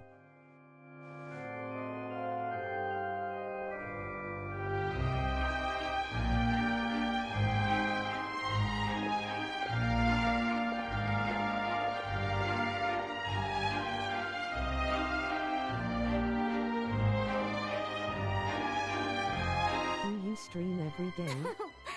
As expected. Going to the opera house is the true way to enjoy a film. You get to see the audience's reaction in real time, too. The ending seemed to be received quite well. Paimon can't believe you let us include that in the final cut, Sandrone! You even agreed to help us reshoot a couple of shots. Thanks a million. Most of it was caught on camera already, so it's not like I had much of a choice. Besides, the film I'm in is going to be anything less than perfect. What are you laughing at? Nothing. It was just interesting to see us on screen together. I'm glad this moment is... Just a pity we didn't take home the Farina Award this time around. Well, artistic films can rarely compete with commercial ones. You should have prepared yourself for this the minute you changed the script. True. Oh, did I hear someone mention the Farina Award? Come on, don't gloat! I won't. Our crew winning the Farina Award was a team effort after all. Costume design, script adaptation. Ooh, and the practical effects were so realistic. The flames and explosions even made me jump while we were filming. A lot of the effects were based on actual items the Special Patrol confiscated from criminals. Who knew they'd serve another purpose, right? But it turned out amazing! Really brought the thrilling scenes from the novel to life. Fontaine's film industry is seriously impressive. Which film did you vote for, Silali? Isn't it obvious? Great Detective Herlock, of course! That's the whole reason I'm here! You all should be proud, though. A lot of critics are saying really good things about your film, too. No, not really. Longing right and now loss? I've just been Searching streaming for events something because even I've after only it's been gone? doing dailies. It's a film that makes you think about life, and how important it is to explore those themes. Well, that is what the art of storytelling is for. Watching a film with friends is so much fun! There's so much to talk about! Ooh, let's throw a celebration later then! We're all old friends! Oh, we could find a place and chat to our heart's content! How about the Wingalette? That's perfect! Friends and family are more than welcome too. So if you want to bring people, don't be shy. You all can head over first and make yourselves at home. I'll bring over some refreshments in a bit. I just have one more stop to make first. Can I come? Fine. Not like you'd listen if I tried to stop you.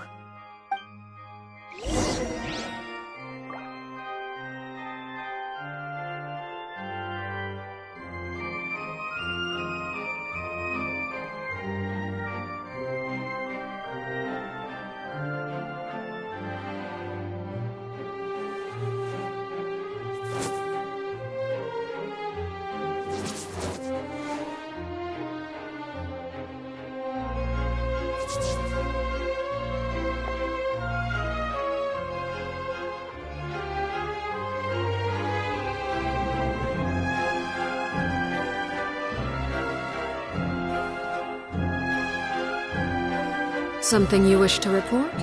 Go on. You have my undivided attention.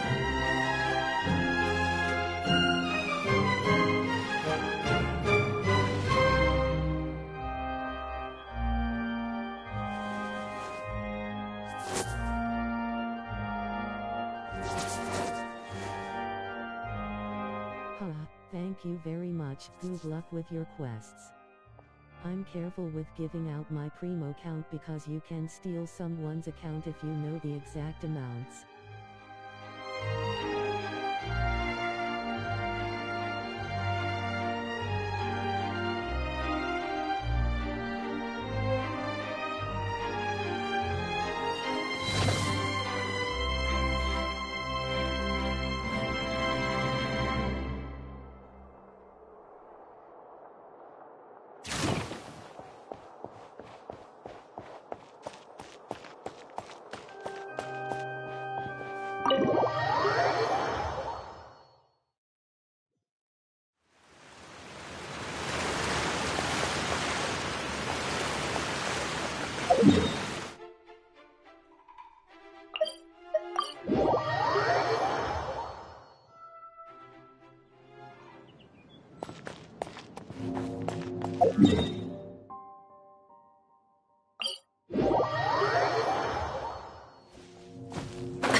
Yes.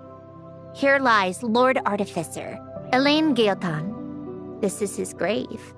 Oh. I'm sorry, Ellen.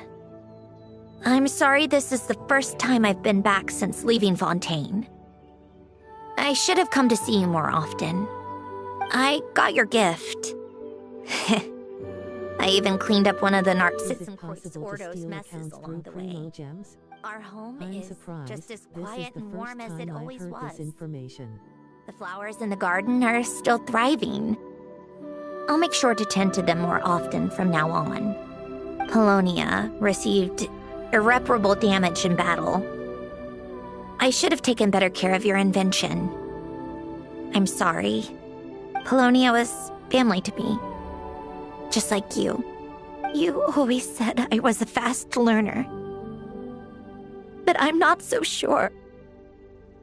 It took me far too long to learn the things that truly matter. I never said this to you back then, but thank you for creating me. For giving me the chance to experience life. Being your family meant everything to me. Absolutely everything. Can I say a few words as well, Sandrone? Don't need my permission. Hello, Mr. Guillotin. I'm Sandrone's friend. You don't need to worry. Sandrone is doing great. Not only is she a brilliant scholar, she's made a whole bunch of friends, too. And she takes great care of them. As if. She'll never admit it. But she's always there when her friends need it the most. Apparently you can, and I absolutely don't want it to happen. So, if she ever needs help, her friends will be there in a heartbeat, including me. That's what best friends are for. Columbina. What else? Oh, she likes drinking bitter coffee, listening to piano music when she can't sleep.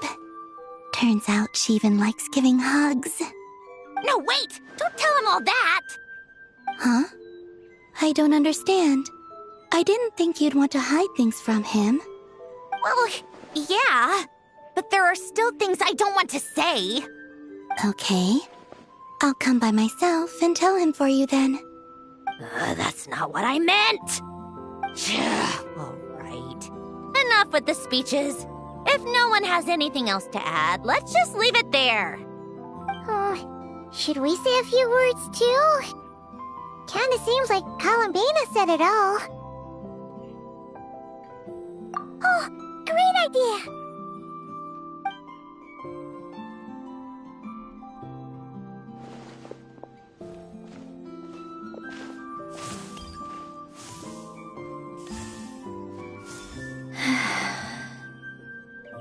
Goodbye, Ellen.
You made it!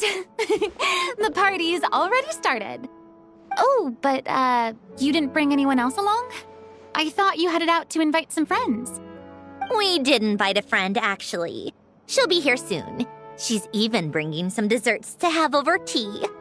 You should join us later, Miss Farina. I do love a tea party. Then don't mind if I do. This seems like a fun occasion. Let's go talk with everyone. Good idea! We'll introduce you to all our old friends.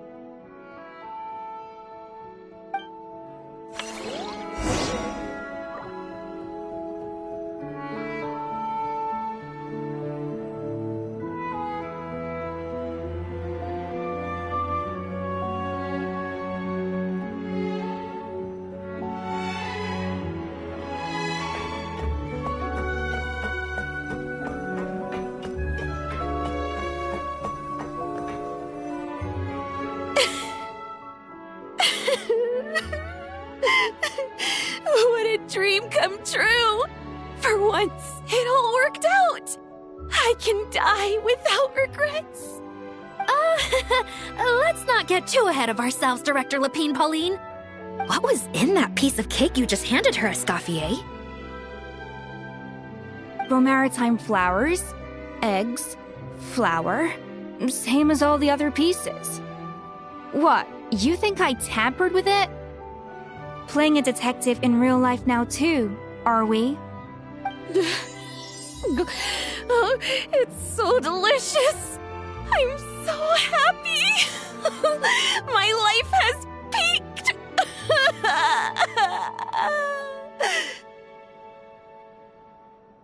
Miss Lapine Pauline, look who I brought!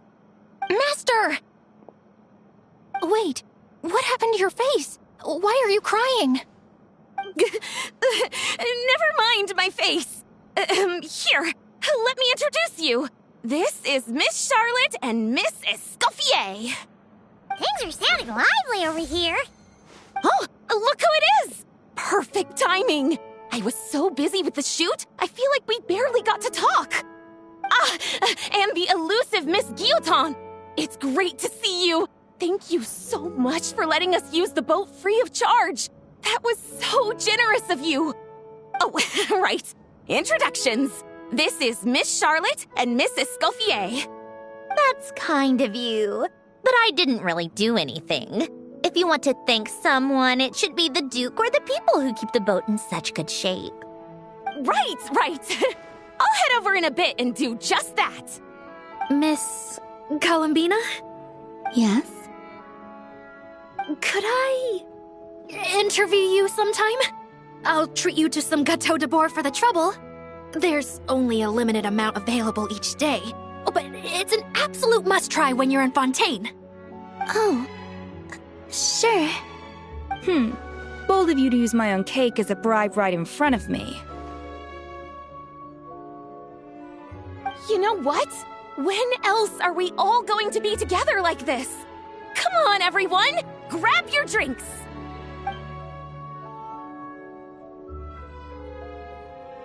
Are we going to toast?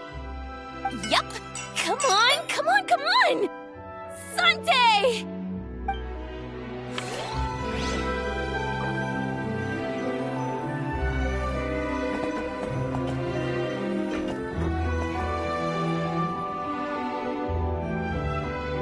You made it. Sorry for starting the celebrations without you. No worries at all. We're just glad everyone's having such a great time. Oh, right. You've probably seen them around already, but let us introduce you for real. This is... Miss Columbina and Miss Guillotin, right? Oh, we saw the film you were in. It was so touching. Yep. This one started bawling her eyes out right next to me in the theater. I know. I didn't bring nearly enough tissues. Thanks. We saw your film too. I memorized all your names. Oh, guess we can skip the introductions then. Our effects were pretty over the top, right? Some of the extras in the big scenes were actual members of the Spina di Rosula. So basically, your contribution was creating realistic-looking chaos. That wasn't the only realistic aspect. Miss Chevreuse and Miss Emily were also kind enough to lend their expertise on criminal investigations and forensics. Oh, it was nothing. I was just honored to take part and help out. Wow! No wonder your film turned out so good. You basically had an expert in every field. Talk about a stacked crew. Oh, speaking of, want to join in on a round of tabletop troupe later, Miss Columbina and Miss Guillotin? I mean, what better place for a party than a party? Here we go again. That sounds interesting. Yes! Persuasion successful! What about you, Miss Guillotin? I guess one round couldn't hurt. Critical success!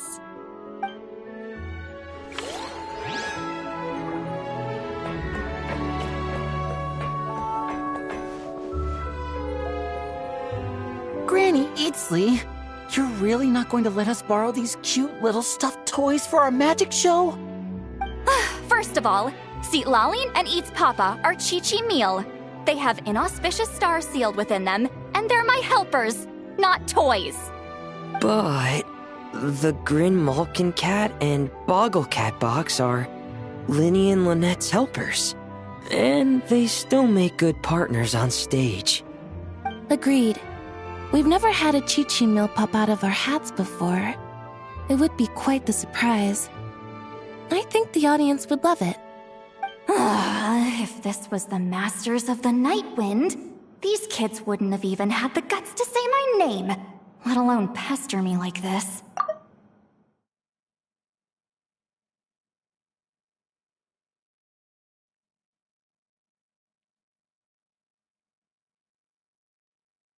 I'm terrible at dealing with requests like this.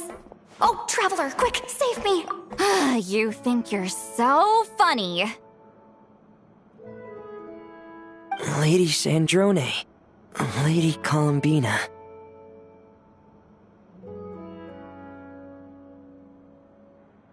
Hello.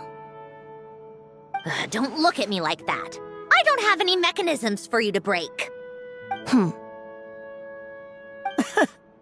Don't be fooled by my sister's demeanor, Lady Sandrone. She's just as delighted as the rest of us to have you back. Well, I suppose when I'm not so busy, I could find some time when Arlecchino is around and bring over a few gifts to the House of the Hearth. You're too kind, Lady Sandrone. I'm sure just your visit alone would make Father more than happy. I just need to borrow them for a bit. I'll pull them out of my hat, give them a quick hug, then give them straight back. When did hugging become a part of it? Oh! I could lend you Pear, so you have something to hug in the meantime. He gives really good hugs. I don't need something to hug in the meantime. The issue was never the hugs. How about this? You can have 2 VIP tickets right next to each other. Excellent view. Right next to each other?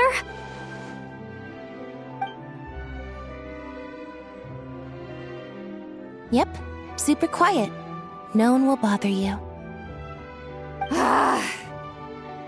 I'm sure you'll have a great time. Fine.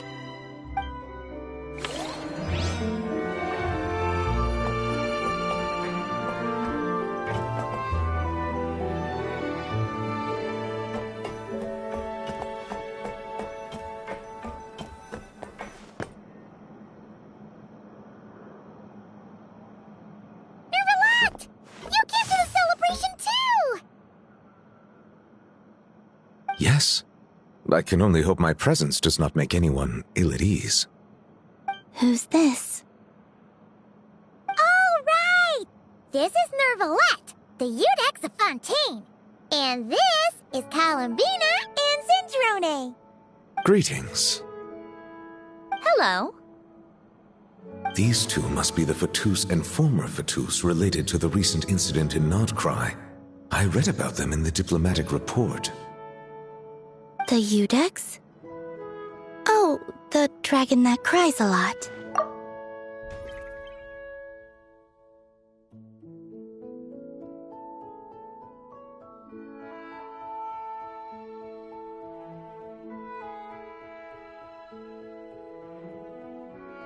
Oh, well...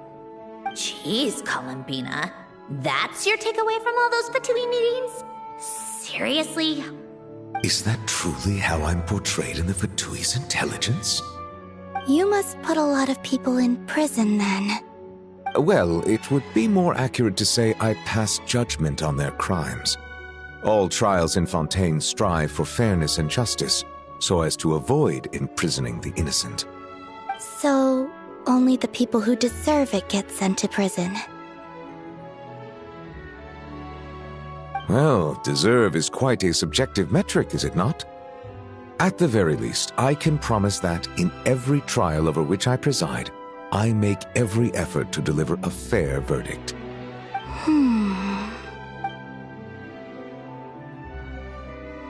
Yeah. Oh, for the love of... what is she doing now? You seem like a good dragon. Not the kind that throws people in prison for no reason. I think we can get along just fine. Well, thank you. Then she punched me because... Sorry, Nervalette. She thinks that's a sign of friendship. Where does she even pick up weird habits like that? Ah, I see. I believe I have observed people on the streets of Fontaine expressing affection in a similar manner. I suppose I now know what it feels like. Yes. Quite, abrupt. You know, these two are surprisingly alike.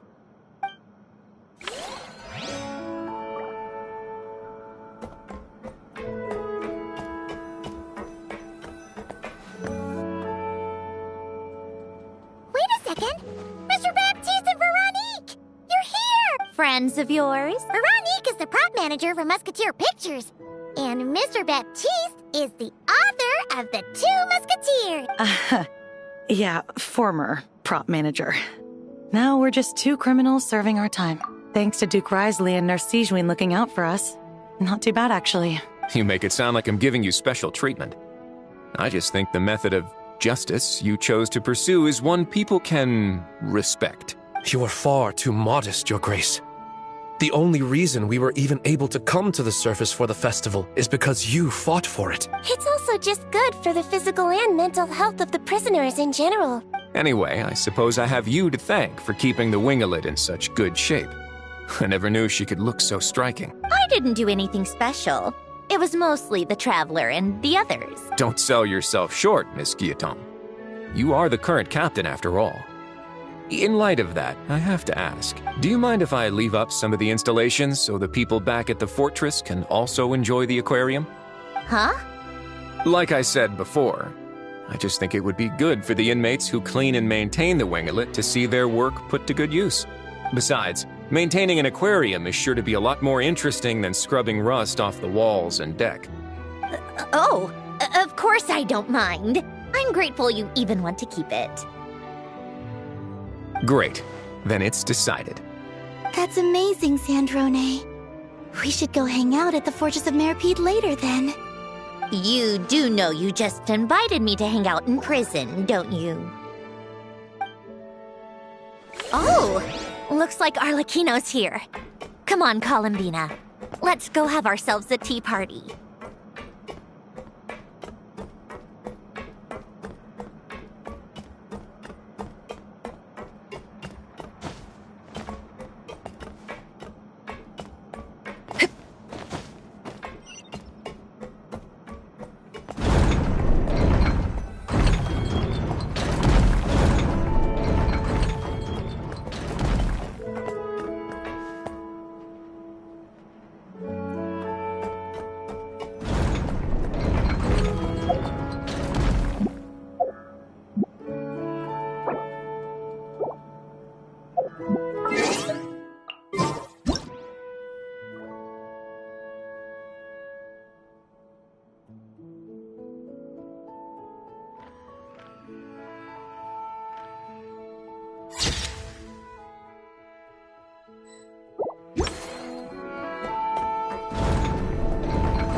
Well, it's been quite some time since the three of us gathered to drink tea like this.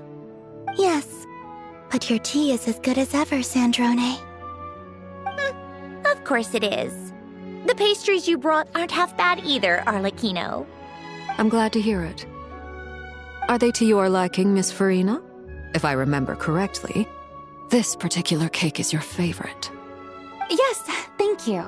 The tea and pastries are absolutely delicious.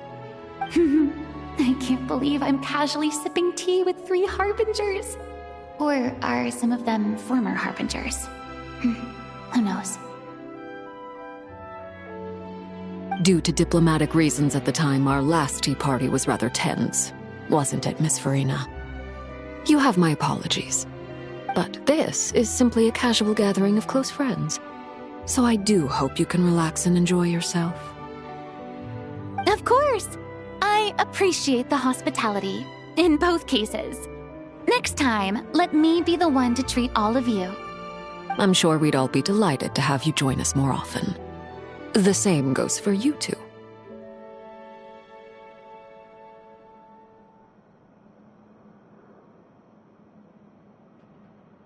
Of course we should do this again!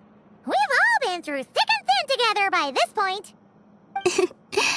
This is nice, Sandrone. It reminds me of the happy times back in Snezhnaya, when things were so lively. Yeah. To be honest, I never thought these gatherings would feel this lively ever again.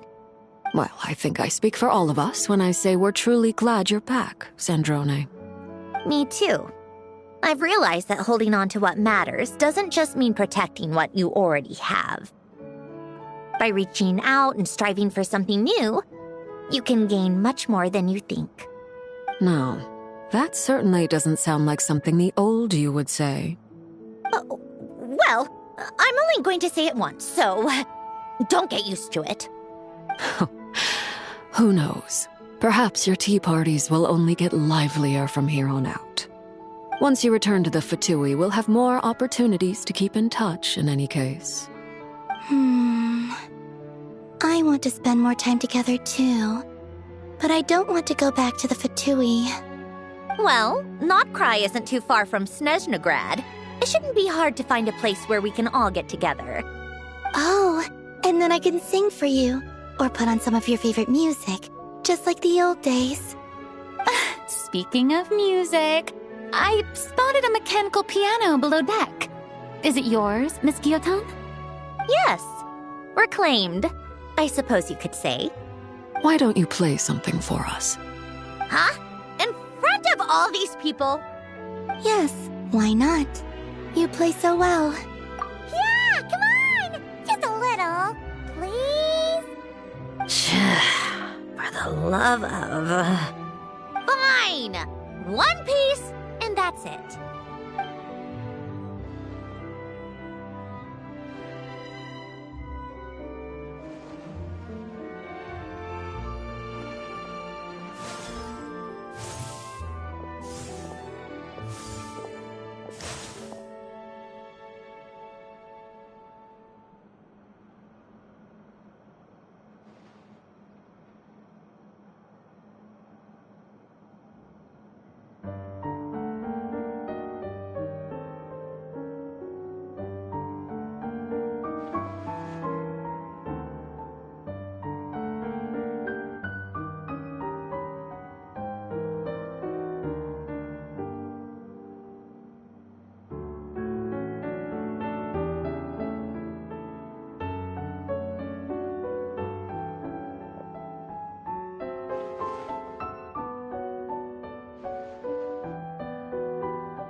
Musketeer pictures.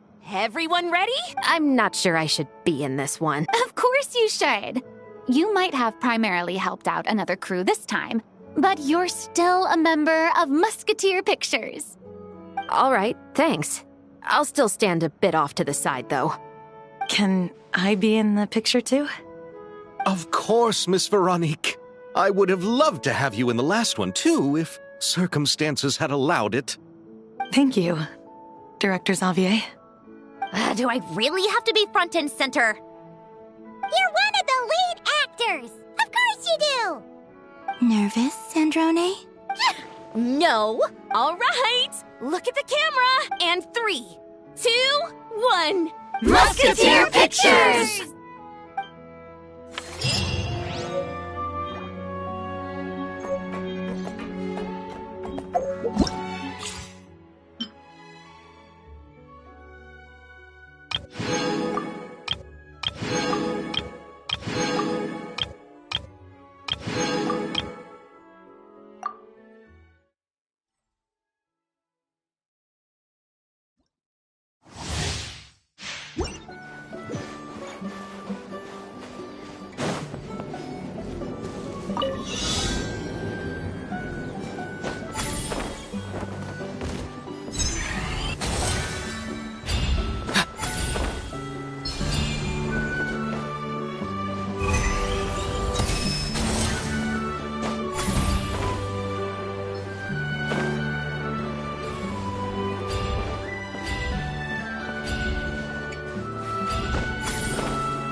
Rain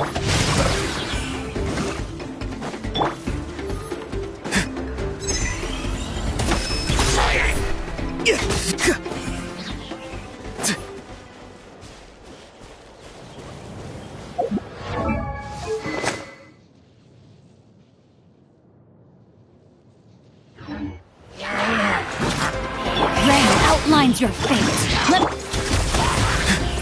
Time to say hello. Animotech 6308! Swirl! Mark 2!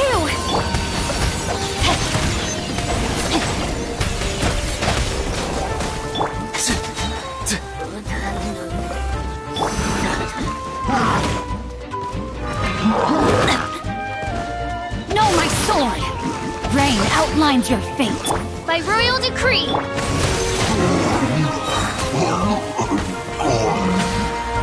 Animal hypostasis! Witness the power of good luck! Midnight Phantasmagoria.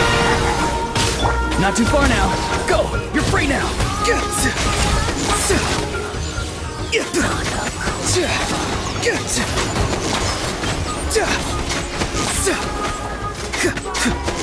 Know my sword! Odds revealed! Time to say hello.